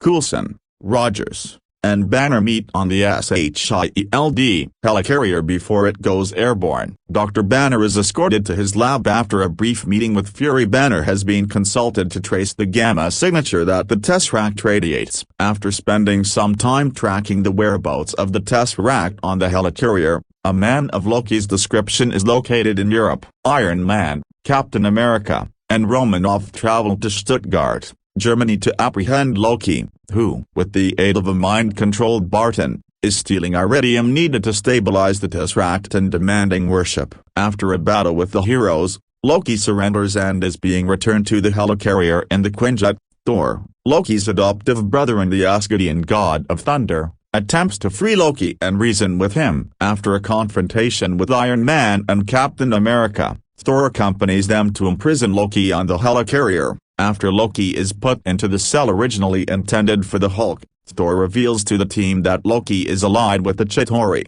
a powerful and technologically advanced extraterrestrial race unknown to both Earth and Asgard. In return for winning him the Earth, Loki has promised them the Tesseract. Stark has JARVIS hack into the SHIELD database while he works with Dr. Banner. Rogers is less than thrilled at Stark's behavior and tells the two scientists to resume their work and investigates Phase 2, SHIELD's top-secret weapons program. Romanoff speaks one-on-one with Loki, and eventually discovers that he plans on using the Hulk as a means of dismembering the team. After all these things come to light, the Avengers are divided over how to deal with Loki and the revelation that SHIELD plans to harness the Tesseract's power to develop weapons. Fury admits that the events in New Mexico a year prior made SHIELD aware of other extraterrestrial races that may threaten Earth. Weapons developed from the Tesseract would form a means of deterrence. As the group argues,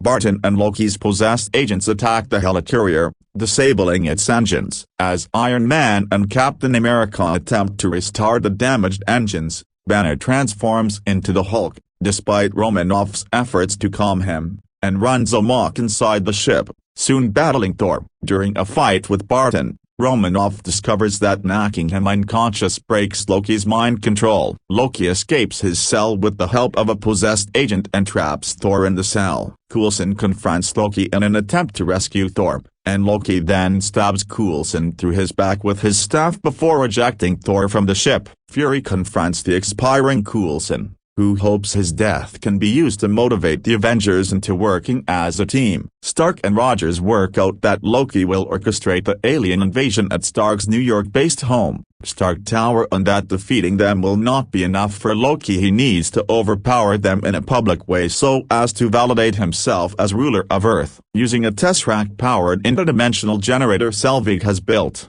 Loki opens a portal to the Chitauri fleet over Manhattan, summoning an invasion. The Avengers rally in defense of New York, but quickly conclude they will be overwhelmed as wave after wave of Chitauri and Leviathans descend. The Avengers keep their ground to hold off the invasion and evacuate civilians while the Hulk beats Loki into submission. Romanoff makes her way to Selvig's device, where Selvig, freed of Loki's control, reveals that Loki's staff can be used to close the portal. Meanwhile, Fury's superiors attempt to end the invasion by launching a nuclear missile at Manhattan. Despite Agent Hill and Fury's orders to not fire, a rogue jet launches the missile at Manhattan. Iron Man intercepts it and takes it through the portal toward the Chitauri fleet before running out of power and plummeting back to Earth. The Hulk catches him as he falls. The Avengers then apprehend Loki, who is still weak from his encounter with the Hulk. News channels confirm the legitimacy of the extraterrestrial attack, and some Americans regard the Avengers with praise and thanks while others call for their arrests. Thor escorts Loki and the Tesseract back to Asgard to take responsibility for his crimes. Fury notes that the Avengers will go their separate ways until such time as a new world-threatening menace emerges. In this first post-credits scene,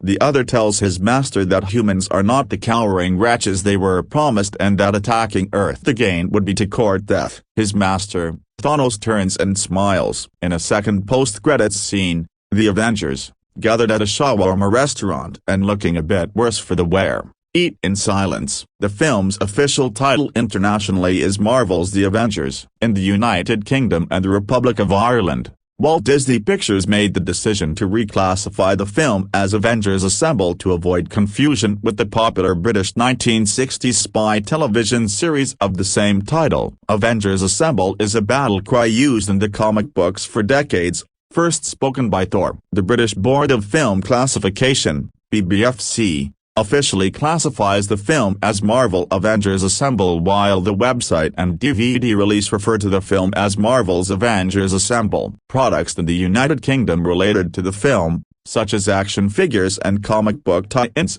remain titled The Avengers. On the British title change, Kevin Feige assured that the decision wasn't made lightly and was done for legal reasons, also joking that the extra word assemble was added as something special for the film's UK fans. Review. 2 Avengers Endgame is a 2019 American superhero film produced by Marvel Studios and released by Walt Disney Studios Motion Pictures. As the sequel to the Marvel Cinematic Universe film Avengers: Infinity War, the film was released on April 26, 2019, and serves as the 22nd and penultimate film of the Infinity Saga. It's the second highest grossing film of all time worldwide, behind Avatar, the grave course of events set in motion by Thanos that wiped out half the universe and fractured the Review. 3 When Marvel Studios first came up with the idea to assemble the Avengers on the big screen 6 years ago, the company had a lot to lose. In order to raise $525 million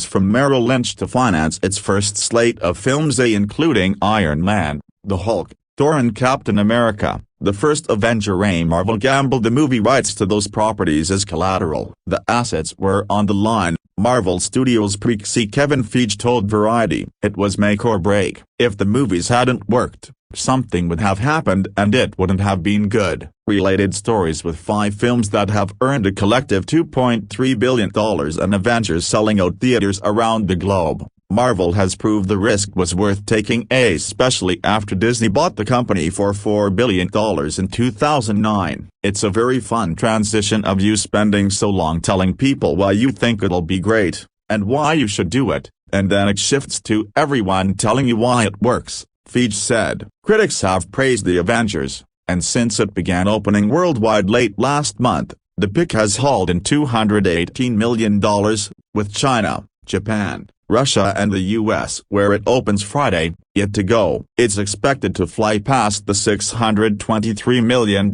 in worldwide grosses that Iron Man 2 earned. That makes the decision to produce The Avengers seem easy in retrospect, but with a $220 million price tag and an unproven Helmer and Joss Whedon, who hadn't tackled a project of this scale before, the film could have been fraught with the cost overruns, expensive talent deals and runway egos that can put creativity on the back burner for big studio projects. A tentpole maven. Fortunately, Feige wasn't new to setting up superhero franchises. having helped produce Spider-Man and X-Men at Sony and Fox when Marvel was licensing its characters as film properties, now considered an unfortunate mistake. In order to launch the Avengers, first announced in 2008, after the success of Iron Man, Feige first had to build a Marvel universe that played out in theaters through the introduction of the group's superheroes and other characters that cameo in the pics. To pull off that daunting task, Feige needed to focus on the bottom line. That meant operating what many in Hollywood call the Marvel way, which has affected everything from overhead to production and marketing costs. It means questioning every cost, every dollar, Feige said. We don't take any of our success for granted. We always ask, do we really need this? If the answer is no, then you do it another way. It makes things much harder because it's easy to spend money, but it can often lead to just more efficient ways of doing things. That includes lancing picks in tax break-friendly states such as New Mexico, Ohio and North Carolina, not to mention Marvel's way of brokering talent deals. The most difficult part was laying the groundwork, and the most important part of the groundwork was the cast, Feige said. To afford actors that include Robert Downey Jr., Gwyneth Paltrow, Chris Hemsworth, Chris Evans, Scarlett Johansson, Jeremy Renner, Samuel L. Jackson, Mark Ruffalo, Natalie Portman, Anthony Hopkins, Jeff Bridges and Don Cheadle. In the past, Marvel needed to lower salaries that grow with each film, while offering one very attractive carrot, the chance for each to star in his own franchise but also cross over into others for years to come. Jackson, for example, inked a 9-picture deal, while most of the other main actors have signed on for 6. Downey's initial deal was for 4. That's a big commitment for any actor, Feige said. I would always say, if these movies don't work, we won't make others.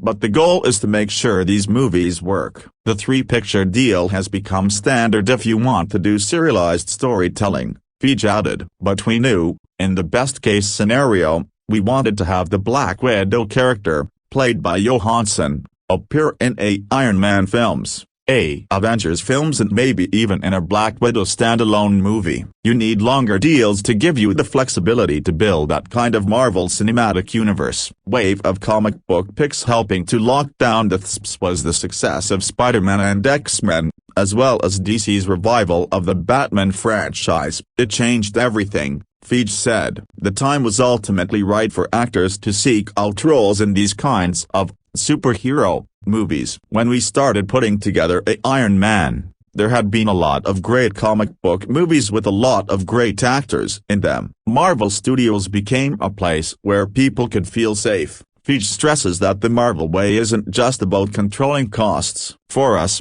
character and story have to trump everything else, he said. We have to look at the long term versus the short term. For Disney, that long view includes relying on Marvel to deliver movies but also franchises that can spin off TV shows, games, consumer products and eventually rides at its theme parks, a mandate from Mouse House chief Bob Iger. Still, it's no surprise that Marvel is trying to be fiscally responsible. It goes back to Marvel being a company that was bankrupt not too long ago and how they turned things around, Feige said. Feige has long held the creative reins at Marvel Studios, ultimately deciding who writes and directs its films, a list that has included Jon Favreau, Louis Leterrier, Kenneth Branagh, Joe Johnston, Whedon and now Shane Black, with Iron Man 3. It's not a prerequisite that the directors need to be well-versed in comic lore, but you certainly need to have a passing knowledge and have a love for what the story could be, Feige said. These are people who have to feel they have no choice but to dedicate the next few years of their lives to make these movies because it creatively calls to them. But they have to make the films appeal to more than just fanboys. The main idea is to make a movie that appeals to both the fanboys and fangirls who have known these characters for years and to those who are hearing about them for the first time in the trailer, Feige said. It's a bit of a fine line. Despite all the planning for the Avengers,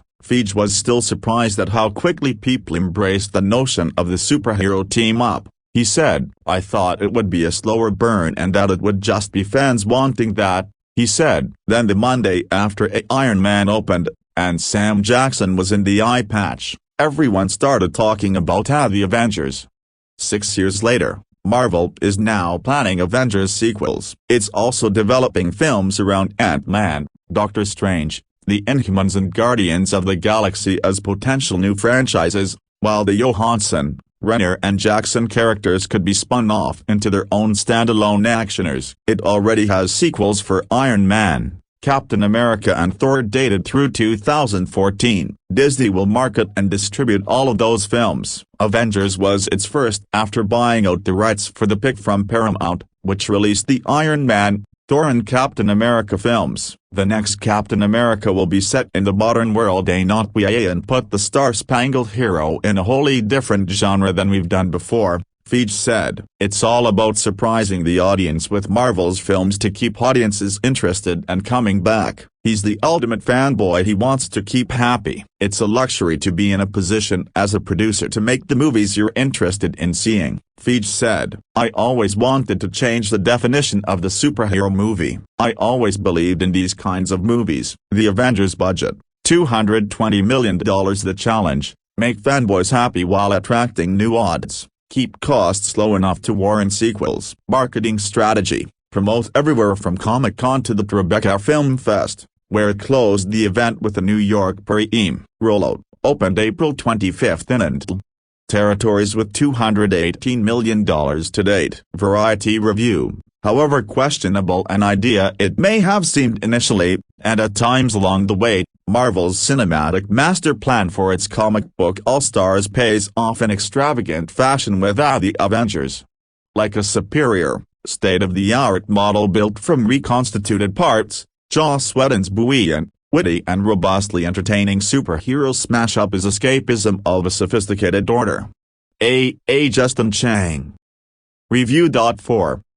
The Avengers is the first major crossover in the Marvel Cinematic Universe and the first to be released by Walt Disney Pictures. The previous films were released by Paramount Pictures, apart from The Incredible Hulk, which was distributed by Universal Studios, and as part of the deal of transferring the distribution rights from Paramount to Disney, the Paramount logo appears on this film, its promotion and its merchandise, as well as Paramount turning 8% of the film's income. The Walt Disney Company is credited as the end of the film. However, The Avengers was directed by Joss Whedon and stars Robert Downey, Jr., Chris Evans, Mark Ruffalo, Chris Hemsworth, Scarlett Johansson, Jeremy Renner, Tom Hiddleston and Samuel L. Jackson. The film was successful financially and critically and broke box office records as the biggest weekend opening for a film and the fastest film to gross $1 billion worldwide. The film is statistically the most successful film released by Walt Disney to date and it regarded by many as one of the greatest superhero films of all time. The film has been nominated for the Academy Award for Best Visual Effects. Nick Fury, the director of the espionage agency known as SHIELD, arrives at Project PEGASUS, a remote research facility, during an evacuation. His second-in-command, Maria Hill, explains that the Tesseract, an self-sustaining energy source of unknown potential, has activated and opened a portal through space, from which the exiled Asgardian prince Loki steps through. Loki takes the Tesseract and uses a scepter to control the minds of several SHIELD personnel, including Agent Clint Barton and physicist consultant, Dr. Eric Selvig, in order to aid in his getaway. In response, Fury reactivates the Avengers Initiative. Agent Natasha Romanoff recruits Dr. Bruce Banner in India, while Agent Phil Coulson visits Tony Stark and requests that he reviews Selvig's research. Fury himself approaches Steve Rogers with an assignment to retrieve the Tesseract from Loki. Rogers is familiar with the Tesseract as it played a vital role in his World War II exploits. Romanoff, Coulson, Rogers, and Banner meet on the SHIELD helicarrier before it goes airborne. Dr. Banner is escorted to his lab after a brief meeting with Fury. Banner has been consulted to trace the gamma signature that the Tesseract radiates. After spending some time tracking the whereabouts of the Tesseract on the helicarrier, a man of Loki's description is located in Europe. Iron Man, Captain America, and Romanoff travel to Stuttgart, Germany to apprehend Loki, who, with the aid of a mind-controlled Barton, is stealing iridium needed to stabilize the Tesseract and demanding worship. After a battle with the heroes, Loki surrenders and is being returned to the helicarrier in the Quinjet. Thor, Loki's adoptive brother and the Asgardian god of thunder, attempts to free Loki and reason with him. After a confrontation with Iron Man and Captain America, Thor accompanies them to imprison Loki on the helicarrier. After Loki is put into the cell originally intended for the Hulk, Thor reveals to the team that Loki is allied with the Chitauri, a powerful and technologically advanced extraterrestrial race unknown to both Earth and Asgard. In return for winning him the Earth, Loki has promised them the Tesseract. Stark has Jarvis hack into the SHIELD database while he works with Dr. Banner. Rogers is less than thrilled at Stark's behavior and tells the two scientists to resume their work and investigates Phase 2, SHIELD's top-secret weapons program. Romanoff speaks one-on-one with Loki, and eventually discovers that he plans on using the Hulk as a means of dismembering the team. After all these things come to light, the Avengers are divided over how to deal with Loki and the revelation that SHIELD plans to harness the Tesseract's power to develop weapons. Fury admits that the events in New Mexico a year prior made SHIELD aware of other extraterrestrial races that may threaten Earth. Weapons developed from the Tesseract would form a means of deterrence. As the group argues, Barton and Loki's possessed agents attack the helicarrier, disabling its engines. As Iron Man and Captain America attempt to restart the damaged engines, Banner transforms into the Hulk, despite Romanoff's efforts to calm him, and runs amok inside the ship, soon battling Thor. During a fight with Barton, Romanoff discovers that knocking him unconscious breaks Loki's mind control. Loki escapes his cell with the help of a possessed agent and traps Thor in the cell. Coulson confronts Loki in an attempt to rescue Thor, and Loki then stabs Coulson through his back with his staff before ejecting Thor from the ship. Fury confronts the expiring Coulson, who hopes his death can be used to motivate the Avengers into working as a team. Stark and Rogers work out that Loki will orchestrate the alien invasion at Stark's New York-based home, Stark Tower, and that defeating them will not be enough for Loki. He needs to overpower them in a public way so as to validate himself as ruler of Earth. Using a Tesseract-powered interdimensional generator Selvig has built, Loki opens a portal to the Chitauri fleet over Manhattan, summoning an invasion. The Avengers rally in defense of New York, but quickly conclude they will be overwhelmed as wave after wave of Chitauri and Leviathans descent. The Avengers keep their ground to hold off the invasion and evacuate civilians while the Hulk beats Loki into submission. Romanoff makes her way to Selvig's device, where Selvig, freed of Loki's control, reveals that Loki's staff can be used to close the portal. Meanwhile, Fury's superiors attempt to end the invasion by launching a nuclear missile at Manhattan. Despite Agent Hill and Fury's orders to not fire, a rogue jet launches the missile at Manhattan. Iron Man intercepts it and takes it through the portal toward the Chitauri fleet before running out of power and plummeting back to Earth. The Hulk catches him as he falls. The Avengers then apprehend Loki, who is still weak from his encounter with the Hulk. News channels confirm the legitimacy of the extraterrestrial attack, and some Americans regard the Avengers with praise and thanks while others call for their arrests. Thor escorts Loki and the Tesseract back to Asgard to take responsibility for his crimes. Fury notes that the Avengers will go their separate ways until such time as a new world-threatening menace emerges. In this first post-credits scene, the other tells his master that humans are not the cowering wretches they were promised and that attacking Earth again would be to court death. His master, Thanos, turns and smiles. In a second post-credits scene, the Avengers, gathered at a shawarma restaurant and looking a bit worse for the wear, eat in silence. The film's official title internationally is Marvel's The Avengers. In the United Kingdom and the Republic of Ireland, Walt Disney Pictures made the decision to reclassify the film as Avengers Assemble to avoid confusion with the popular British 1960s spy television series of the same title. Avengers Assemble is a battle cry used in the comic books for decades, first spoken by Thor. The British Board of Film Classification, BBFC, officially classifies the film as Marvel Avengers Assemble, while the website and DVD release refer to the film as Marvel's Avengers Assemble. Products in the United Kingdom related to the film, such as action figures and comic book tie-ins,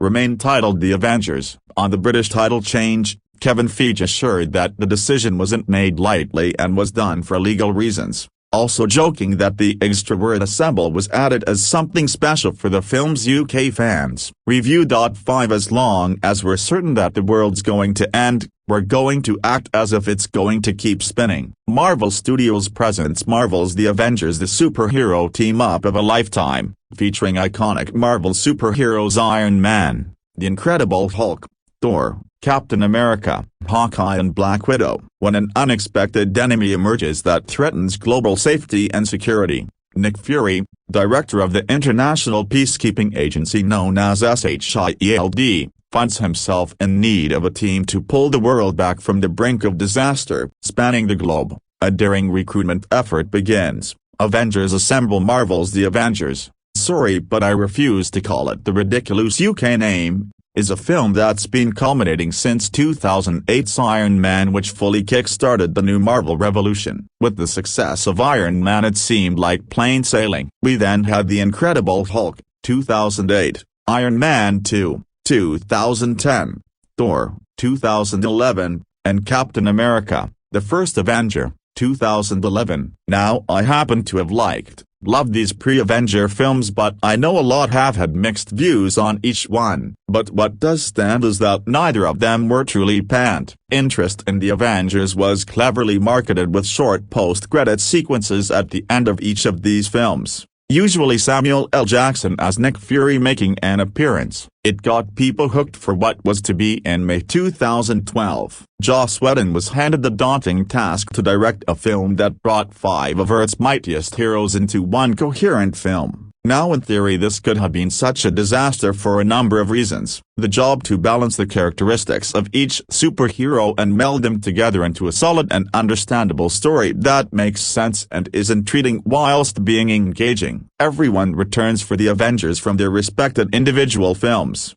minus a few changes. Jeremy Renner fully arrives as Clint Barton, Hawkeye, Kobe Smulders as S.H.I.E.L.D. agent Maria Hill, Samuel L. Jackson as Nick Fury and Mark Ruffalo replaces Edward Norton as Bruce Banner, Hulk, as well as old favorites Agent Coulson, Loki and Pepper Potts return. Now it sounds like a case of 8 too many cooks in one kitchen with such an ensemble cast and personalities, but Joss Whedon has effectively pulled this off, and then some. Let's talk about the film itself without giving away any spoilers because I'm not a cretin, but as you should already know from the trailers is that Loki has plans to rule Earth, with a little help, and it's up to the Avengers to band together and unite to prevent this from happening. What was very clear after I saw it was the sheer amount of action. Seriously, this film is 80% of thrilling action, smashing and explosions, and it's very rewarding with it. What really sells this film is the script, in which Whedon rewrote, and it's subtly perfect,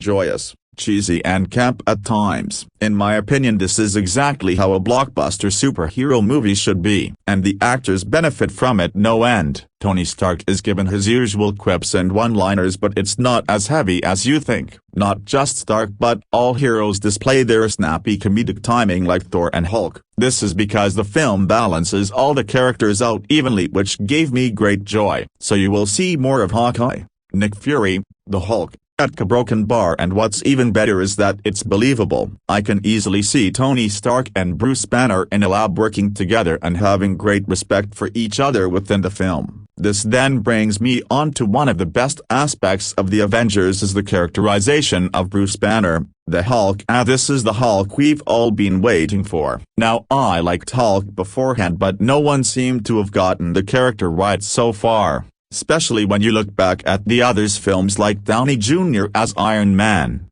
Hemsworth as Thor and Evans as Captain America. Joss Whedon has now written in the perfect Hulk portrayed by the great and underrated Mark Ruffalo. So what's my final thoughts? Well, The Avengers is utterly perfect. I hope Michael Bay watches it because this is how you make a full-blown blockbuster with explosions that leaves you satisfied. The 3D is very nonsensical and redundant as usual, but it was the least obtrusive 3D film I have seen, but as usual, see it in 2D for superior color. Joss Whedon has appeared to pull off the impossible and made a perfect summer-ish blockbuster that will make a lot of cinema-goers very pleased. I absolutely can't wait to see it again, and now it adds pressure to The Amazing Spider-Man and The Dark Knight Rises to deliver equal films. Oh, and Hulk smash. Review.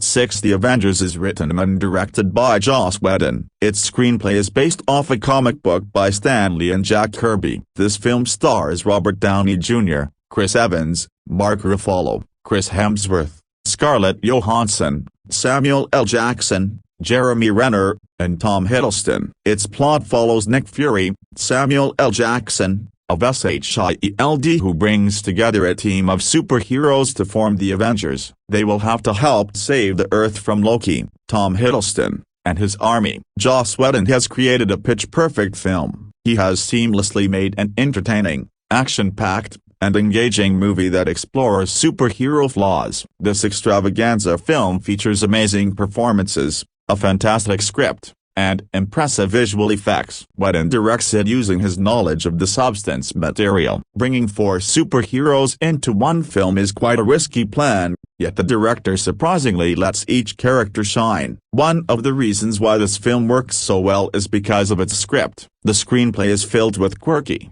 humorous, and memorable dialogue. It's a pleasure to see characters interacting with each other so flawlessly. Visual effects are almost always badly executed in these kinds of films, but thanks to an astounding team they work very well. The last hour of this film is visually stunning and an action-filled delight. The whole cast is terrific. Robert Downey Jr. is as always superior as Iron Man. He adds tremendous comical relief because of his interactions with the other actors. Chris Evans has matured as an actor ever since he appeared in Captain America, the First Avenger.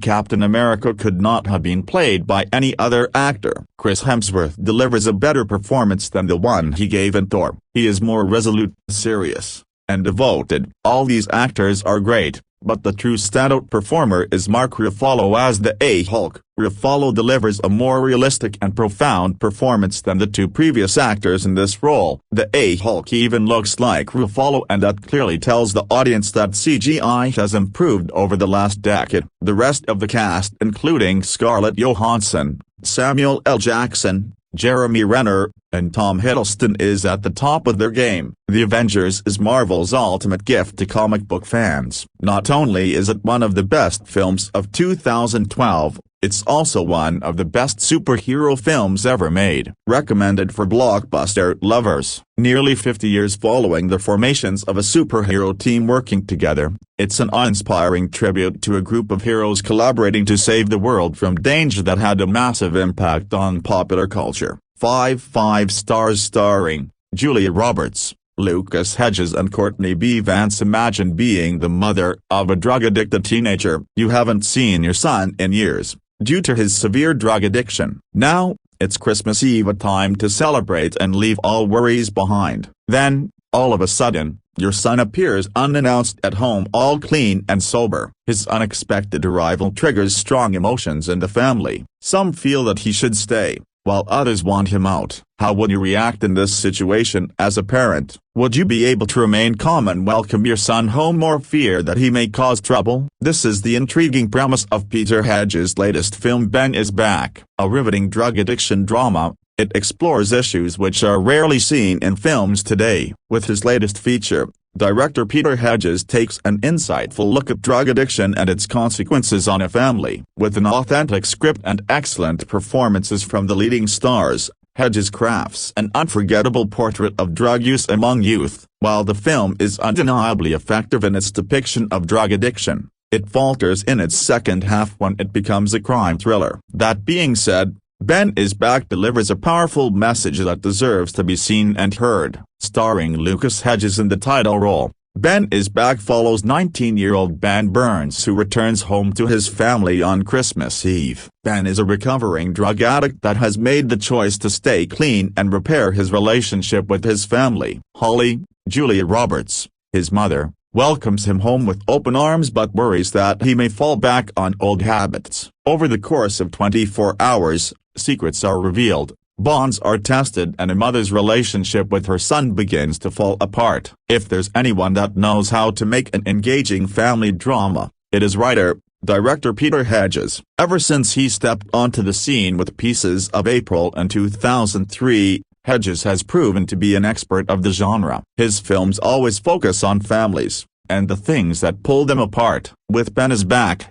Hedges has crafted an intimate family drama about drug addiction. It's a contentious issue that most filmmakers shy away from and avoid. However, Hedges manages to do justice to the subject matter by striking the right tone. At times, Ben Is Back is dark and depressing when it depicts the struggles that drug addicts face. Yet, the film is also hopeful and optimistic. By striking a fine balance between these moods, director Peter Hedges crafts a highly effective drug addiction drama. Another reason why Ben Is Back succeeds is due to the screenplay. It is not easy to create an authentic portrayal of a drug addict, but the script pulls this off seamlessly. From the moment the movie begins, we're immediately sucked into the life of a teenager struggling with addiction. In the hands of any other filmmaker, it's a premise that could have easily been sugar-coated or treated in a heavy-handed manner. Thankfully, though, Peter Hedges manages to avoid those pitfalls with Ben Is Back. Instead, he takes a realistic approach to telling the story of a drug addict using sympathetic characters and believable scenarios. Each character is fully developed and larger than life,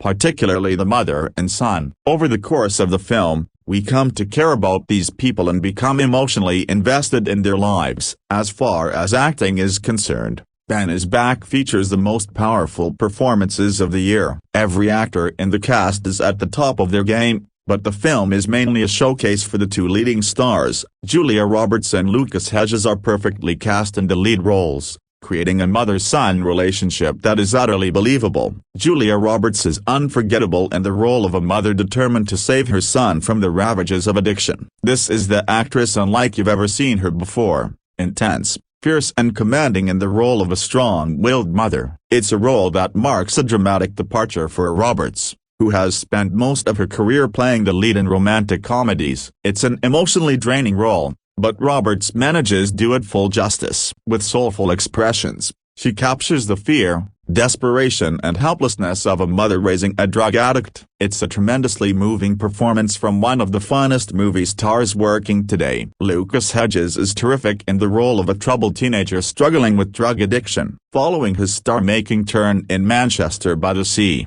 Hedges continues to prove that he is one of the finest actors of his generation. As a teenager with drug addiction, Hedges is utterly believable. Whether he is arguing with his mother or negotiating a drug deal, Hedges is convincing in every aspect of the role. It is not easy to portray a drug addict, but the actor manages to pull it off effortlessly. It's a remarkable performance that showcases the struggles that teenagers addicted to drugs face. Although Ben Is Back offers a powerfully acted portrait of drug addiction, ultimately it is not a film without flaws. If I had a minor issue with the movie, it would be the structure. The film is divided into two different sections, an intimate family drama in the first half and a crime thriller in the latter half. The first half of the movie, which focuses on Ben's return home and his relationship with his mother, is thoroughly engaging. However, when the film switches to a crime thriller in the second half, it stumbles. While the acting remains terrific, the story loses its sense of realism and becomes slightly predictable. As a result,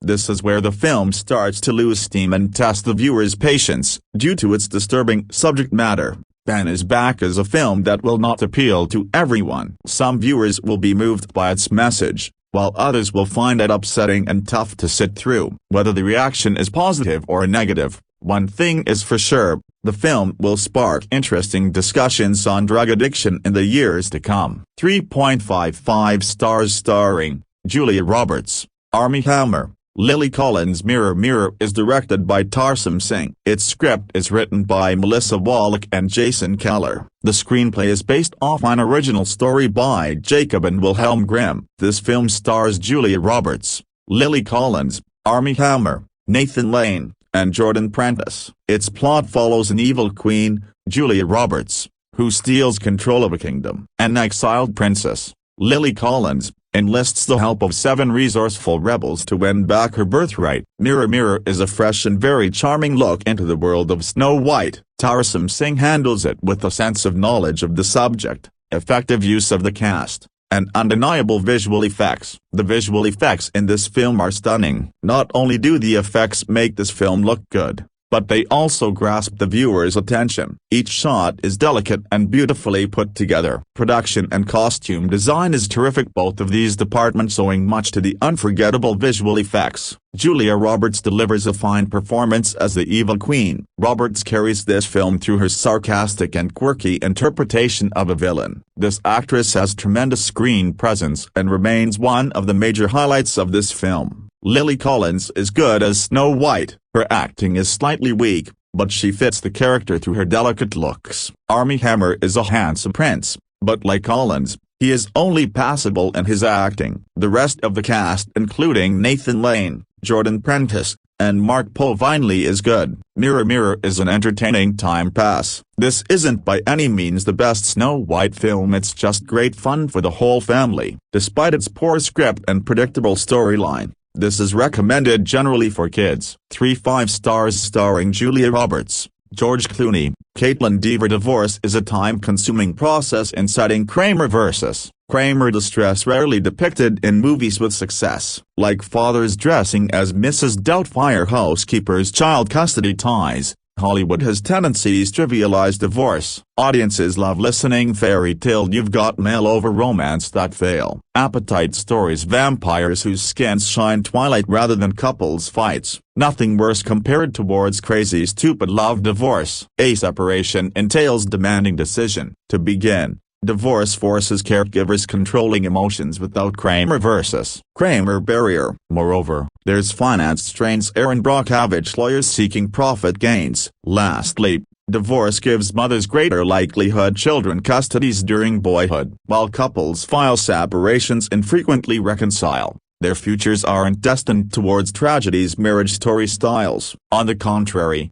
movies scarcely illuminating lights, bright rays, sunshine, blue Valentine, breakups. There's light at end tunnels, divorcees reunite before midnight. It's possible couples reconcile. The Notebook Diaries. For all up Notting Hill battles, divorcees surpass obstacle. As Julia Roberts suggests, divorce doesn't affect my best friend's wedding. Despite parents' harsh fights, Roberts turned Pretty Woman star overnight. Roberts proves divorcees' children rise above eat, pray, love. Kid movie star sparked divorce news, money monster revenues. Now, Roberts returns big screen, shedding spotlight, couples recovering Kramer vs. Kramer divorce tragedies, publishing marriage story biographies, Notting Hill bookstore libraries, and Ticket to Paradise. Old-fashioned, nostalgic and heartwarming, it demonstrates rom-com genre. Surprise doesn't spread lies. Divorce. With romantic comedy, Parker reinvigorates genre battling separation stigma, boasting exquisite cinematography, sharp storytelling and fantastic performances. It's satisfactory rom-com. Although Ticket to Paradise is unforgettable, it isn't flawless. It's undermined boyhood romance, building predictable conclusions, sugarcoating repercussions, separations. Nevertheless, it offers heartwarming entertainment. Please modern-day couples. Amidst Indonesian skies, Ticket to Paradise follows divorced couple endeavors repair ties, rewarding daughter's surprise gate-crashing wedding paradise. Julia Roberts embodies Georgia. Fierce woman refuses forgive divorce damage inflicted ex-husband David. George Clooney. Despite fights, daughter's wedding forces spouses begrudgingly reunite. However, nightmare turns fun adventures when Georgia collaborates partner weddings. As Georgia rekindles romance, she doubts separation. Writer, director Oliver Parker's always been fascinated with aging couples embark vacations. The best exotic Marigold Hotel mending broken relations. Following worldwide depreciations writing The Best Exotic Marigold Hotel, Parker's become fantastic rom-coms filmmaker with Ticket to Paradise. However, Parker manufactures divorce romantic comedy. Using spellbinding cinematography, Parker captures fluctuating emotions experienced couple declining occupying same rooms together following marriage's deteriorations. Celebrating no boombox marriage story, Parker effectively employs confined space locations showcasing tensions. Divorced couple settings play essential roles. Romantic comedies during 1990s. Rom-coms relied upon real-life Notting Hill decor capture rapport between movie stars and bookstore owner, X. Richard Curtis. Notting Hill, on the other hand, confined space more appropriate toward constructing tension. Thrillers dramatizing television celebrities kidnapping, X. Jodie Foster's Money Monster. However, it succeeds wonderfully. Alongside Ole Birkeland, Parker captures divorced couple disgrace. Parker demonstrates separation, constructing big screen. If struggle contemptuous divorced couples don't magnetize your attentions, however, there's innumerable reasons. Watch Ticket to Paradise. Parker's greatest screenwriting strength creating compassionate portrayals serious subjects through tragic comedy. In Hollywood, most movies investigating deteriorated marriages commit pitfalls focusing purely depressing downfalls. Case in exemplars. Ask Farhadi's Oscar-winning A Separation delivered messages there's minimal hope. Iranian couples suffering painstaking emotional baggage following deterioration marriages. Fortunately, however, Parker avoids pitfalls. Movies concentrate divorce downfall, evoking Robert Benton's Kramer vs. Kramer. Parker captures both positive benefits and consequences. Spousal separations through tragic comedy. At times, tone's dead serious showcasing repercussions faced divorced couples whose decisions interfere daughter's wedding and cites negative emotions. However, simultaneously, Parker finds times sequences humor provoke laughter. Spouses always bicker. For instance, tragic comedy effectively employed during wedding ring sequence. During hilarious scene, bride-to-be's shocked discovers her parents that bicker have hidden her wedding rings. Parker walks fine lines between arousing feeling laughter and remorse for couple wishing daughters avoid fates. In industry painting dire portrayal separation without Ray Sunshine's couple's Blue Valentine, X. Derek Cianfrance's Blue Valentine, it stands out. Departure. Tragic comedies strenuous techniques. Divorce movies. On paper, separation simply no laughing matters. As Chris Columbus Mrs. Doubtfire claimed, father disguising Mrs. Doubtfire housekeepers breaking child custody's barriers doesn't elicit laughter. However, it excels. Through script, Parker depicts separation. One admires Georgia's performances. Julia Roberts delivers one of her greatest performances as Georgia. Roberts achieved appreciations portraying pretty woman prostitute whose Julia rise shine. X.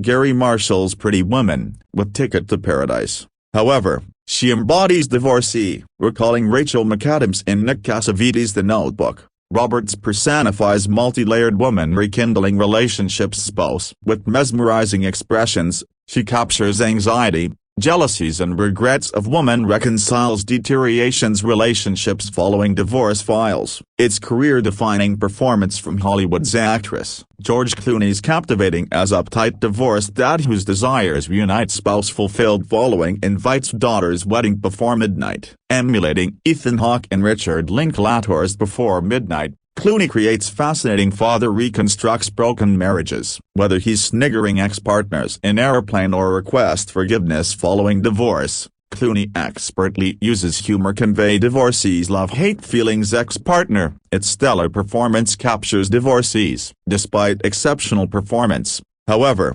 Ticket to Paradise sugarcoat crazy stupid love realities. Divorce endured parents engaging you've got mail rivalries battling children custodies adolescence commencements twilight romances boyhood journeys. Owing misjudged subplots, sequences highlighting Lily's romances aren't as entertaining as David George's arguments. Teenage romance subplots appropriate coming-of-age dramas encapsulate 12 years lives youths. X. Richard Linklater's Boyhood. Worst, Twilight-like subplots appears manufactured purely attracting young adults audience. Furthermore, movie suffers predictable conclusions. Its sentimental finale minimizes reality's divorce sending message everyone recovers deteriorated marriages, whereas uplifting endings elevated Glenn Ficarra's Crazy, Stupid, Love. It clashes film's realistic divorce depiction. Its ending seems appropriate. Movies don't encapsulate divorce where couples communicating email sources without remorse. X. Nora Ephron's You've Got Mail. Consequently, rom-com falters. Ultimately, Ticket to Paradise is couple faces sad Kramer versus Kramer divorces whose bickering makes fun but frustrating viewing. Remarkable rom-com. It suggests stories modern-day couples see. Ray of sunshine part-way spouses eat pray love deserve told movies today. If possibility children divorce become Pretty Woman superstars follow eat pray love philosophies whose movies inspire wonder sparkle as brightly as Julia Rise robbed thieves committing Ocean's 11 robberies. Hopefully it gives Hollywood wake-up reminder acknowledgement there are worse things in world than enduring 500 days of summer breakups opening humongous stores. Notting Hill bookstore libraries publish testimonies lovers recover from Kramer vs. Kramer separations without forcing father dress Mrs. Doubtfire maids incarcerated silver linings playbook institutionalization facilities. Notwithstanding studies claiming rate stability marriages among celebrities declined quantities in industry where probabilities finding suitable partner slim to none where only way form long-lasting romance interacting lovers acknowledgements you've got male accessories. While there's no denying divorce definitely stressful process involving emotional peaks, valleys, controlling lawyer attorneys and sexist law favoring women children custody, one can't overlook little-known stories marriages institutionalizations couples publish marriage story testimony overcome divorce practice co-parenting acknowledgements children destinies. If cinema has powers shaping perceptions relationships destined tragedies, hopefully it persuades modern-day couples experiencing separation not rule out possibility reconciliation reunite Georgia's spouse several years subsequently gatecrashing daughters weddings engagements ceremonies occurring Indonesian countries Ticket to Paradise acknowledgements lotteries. Ultimately, process a separation is well worth final destination even though it commences making life-changing decisions forcing couples choose between caring grandparents' mental deterioration or children's education. Middle Eastern nations like co-parenting activities giving adolescents strengths overcoming divorce tragedies. Hopefully it will inspire modern-day divorcees seeing normality process transitions lives everyone experiences as common as graduation parties celebrating teens' 12-year boyhood journeys. 3.55 stars co-writers, Charlie Watchell, David Rabinowitz and Kevin Wilmot starring John David Washington, Adam Driver and Topher Grace. Enlightening entertainment racism has long been a part of American history. Whether we like to admit it or not, there has always been tension between blacks and whites in society. When did it all begin? Arguably, it all started in the 1950s. During this turbulent time, African Americans stood up for their rights as the civil rights movement took place. However, an organization that came in their way was the Ku Klux Klan, a white supremacy group with strong beliefs. It threatened to wipe out the African American race. It wasn't until the early 1970s that an African American police officer managed to infiltrate and expose the Klan. Spike Lee's latest film Black KK Klansman is a hilarious satire that sheds light on this important time in American history. A sharp, witty and thoroughly entertaining film, it brings to life a remarkable true story. With his latest film, director Spike Lee has crafted a powerful portrait of racism in the 1970s, packed with plenty of laughs, impressive production values and terrific performances from a talented cast. It is a film that works on nearly every level. Not only is it entertaining, but it educates viewers about a forgotten time in American history. Due to its racist themes, Black KK Klansman isn't a film that will appeal to everyone. That being said, it delivers a timely message that will surely be talked about in the years to come. Set in 1972, Black KK Klansman tells the true story of an African-American cop that infiltrated the Ku Klux Klan. John David Washington stars in the lead role as Ron Stallworth, the first ever African-American police officer working in Colorado. After being hired, Ron is assigned a case to investigate the Ku Klux Klan. With the help of an undercover cop, Adam Driver, he sets out on a dangerous mission to expose the movement. It's an incredible true story that is expertly brought to life by director Spike Lee. Ever since he rose to prominence, Lee has proven to be one of the most fearless filmmakers in the world. Whether it is a biopic on a civil rights activist or racial satire, He has never been afraid to tackle controversial subject matter. His films are always beautifully shot and focus on the racism that African Americans endure in society, and Black Klansman is no exception. It's a visually captivating film that brings to life a remarkable real-life story. Through gorgeous cinematography, Lee transports the viewer back in time to the 1970s. From the dazzling costumes to the funky hairdos, the film captures the time period extremely well. From a technical standpoint, it may be the most impressive film that Spike Lee has made to date. Black Klansman is worth watching on the big screen for its production values alone. If gorgeous production values are not what attract you to the theater,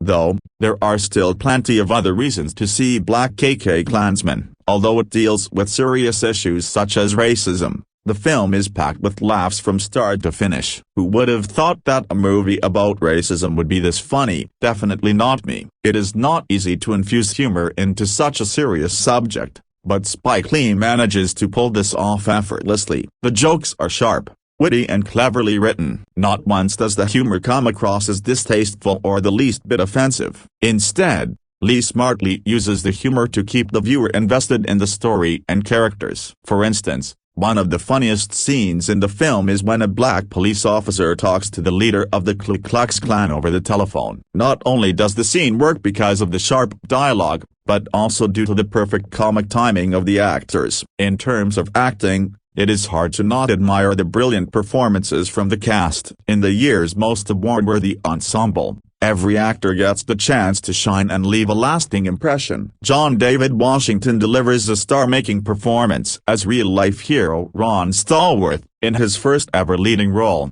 Washington commands every scene he is in with the charm and confidence of a born-to-be movie star. Whether he is arguing with the white police officer or fighting against racism, Washington captures the struggles of an African American who is treated poorly due to the color of his skin. At the age of 34, Washington is still young and hasn't quite achieved the level of stardom of his father, the great Denzel Washington. That being said, this powerhouse performance will surely get him noticed and pave the way for a bright career in the industry. Adam Driver is amazing in the role of an undercover cop assigned to investigate the Ku Klux Klan. This is the actor unlike you've ever seen him before, intense, charismatic and funny in his most compelling role to date. As an undercover cop pretending to be someone else, Driver continues his successful run of playing quirky and offbeat characters. With an easygoing charm and perfect comic timing, he steals nearly every scene he is in. It's a terrific performance from one of the most seasonally talented actors working today. Although Black Klansman offers an enlightening look at an important time in American history,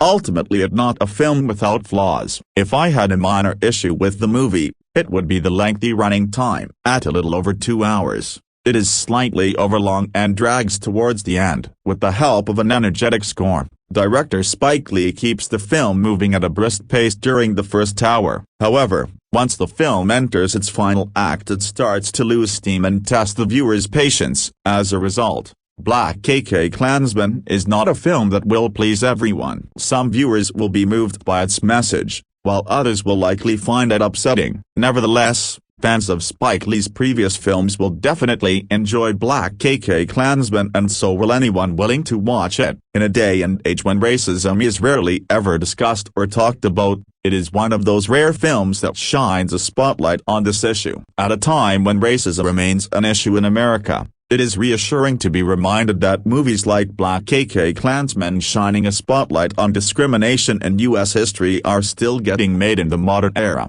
4.55 stars. Co-writers, Danny Bilson, Paul DeMeo and Kevin Wilmot. Starring Delroy Lindo, Jonathan Majors and Clark Peters. A extraordinary war epic. Few filmmakers in the world have established a trademark style as recognizable as Spike Lee. Ever since he launched his career with Do the Right Thing in 1989, Lee has proven to have a distinct style of making movies. You immediately know what to expect when you're watching a Spike Lee joint: righteous black characters, themes of race relations and unsettling violence. While Lee's unique style has garnered him a huge fan following, it has also attracted a fair share of detractors. To put it simply, his movies are not meant for everyone. Nevertheless, this hasn't stopped the director from creating provocative work throughout his illustrious career. Now, Lee is back on the big screen and his directorial talents are clearly evident in his latest film Da 5 Bloods, an ambitious,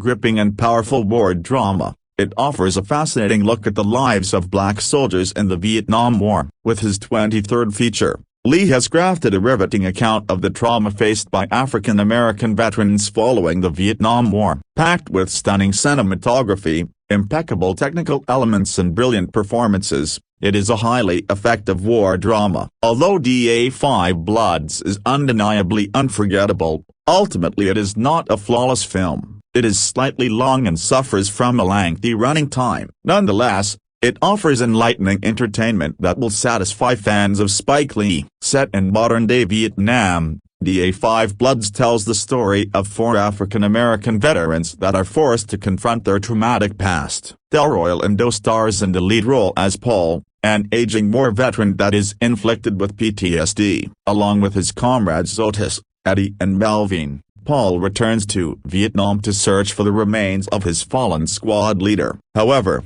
what starts out as a simple expedition soon turns dangerous when the veterans discover buried treasure. As the group becomes embroiled in racial conflict, their bond threatens to fall apart.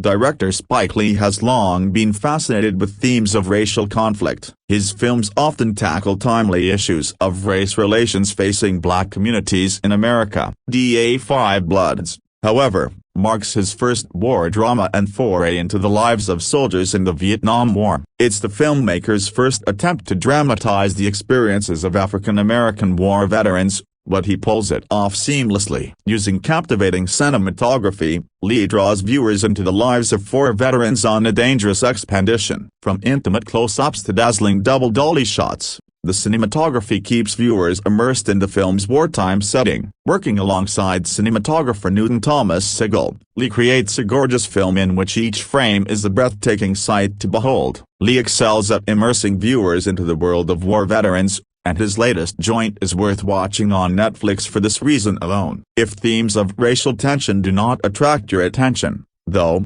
there are still plenty of other reasons to see Da 5 Bloods. The film is extremely well made and features the most impressive technical elements that you'll ever see in a war drama. The aspect ratios, locations and musical score are all carefully chosen, combining to create an unforgettable cinematic experience. Lee's decision to shoot the film using multiple aspect ratios is risky, but it works tremendously. For instance, Lee employs shifting aspect ratios to differentiate the past from present. The widescreen 16:9 ratio immerses viewers into the present-day jungle expedition, while the smaller 1.33:1 ratio is used to establish flashbacks of the Vietnam War. Moreover, the musical score is also worth praising. Terence Blanchard's operatic score is highly effective. It gives the film a gritty and unsettling atmosphere. Through awe-inspiring cinematic techniques, Lee keeps viewers engrossed in a war-torn world. Another admirable aspect of Da 5 Bloods is the screenplay. Filled with fascinating characters, provocative themes and non-linear storytelling, the screenplay elevates the movie to another level. Lee's greatest strength as a screenwriter is his ability to subvert the expectations of viewers by using flashbacks. In Hollywood, most movies follow a formulaic 3-act structure with a clear beginning, middle and end. This often leaves no room for surprises and detracts from the quality of the movie-going experience. Thankfully, though, that is definitely not the case with Da 5 Bloods. The film deftly switches back and forth between 2 timelines, the present-day struggles faced by war veterans and memory-like flashbacks of their wartime experiences. Through this non-linear structure, Lee crafts a film that is utterly unpredictable. Flashbacks are tricky techniques to employ in war dramas, but they work immensely in this movie. Using an unconventional screenplay, Lee keeps viewers invested in the bond between veterans. It is hard to not praise the powerful performances from the cast. In an award-worthy ensemble, every star gets the chance to shine and leave a lasting impression. Delroy Lindo delivers his finest performance to date as Paul. Lindo has spent most of his career playing charming gangsters in period pieces. With Da 5 Bloods, However, he takes on his most multi-dimensional role to date. It is not easy to get into the mindset of a tormented war veteran that suffers from PTSD. It's a challenging role that requires the actor to strike a fine balance between being sympathetic and despicable. However, Lindo pulls it off effortlessly. With mesmerizing expressions, he conveys the anger, grief and resentment of a veteran that loses faith in his country. It's a phenomenal performance from one of the most underrated black actors working today. The supporting cast is spectacular and also worthy of recognition. Chadwick Boseman is brilliant and commands every flashback he is in as the ill-fated squadron leader Stormin Norman. Jonathan Majors is marvelous and imbues shades of humanity into Paul's estranged son David. And finally, it is hard to not mention Clark Peters as Otis. He brings an air of quiet authority to the movie. Although Da5 Bloods is undeniably an unforgettable war drama, ultimately it is not a flawless film. If there's a minor drawback to the movie, it suffers from a lengthy running time. Accompanied by Terence Blanchard's rousing score, Lee keeps the film moving at an engrossing pace during the first hour. However, once the film enters its climax, it starts to lose steam and test the viewer's patience. Moreover, it's worth mentioning that the movie may not please everyone. The film tackles controversial topics such as racism, PTSD and the Vietnam War that will upset some viewers. Viewers that are sensitive towards graphic war footage may not enjoy the movie. Due to its disturbing themes, Da5 Bloods is one of those films that may not appeal towards mainstream audiences. Nevertheless, fans of Spike Lee will definitely enjoy Da5 Bloods, and so will moviegoers seeking exhilarating entertainment. A fantastic piece of filmmaking, it sheds light on topical issues facing the world today.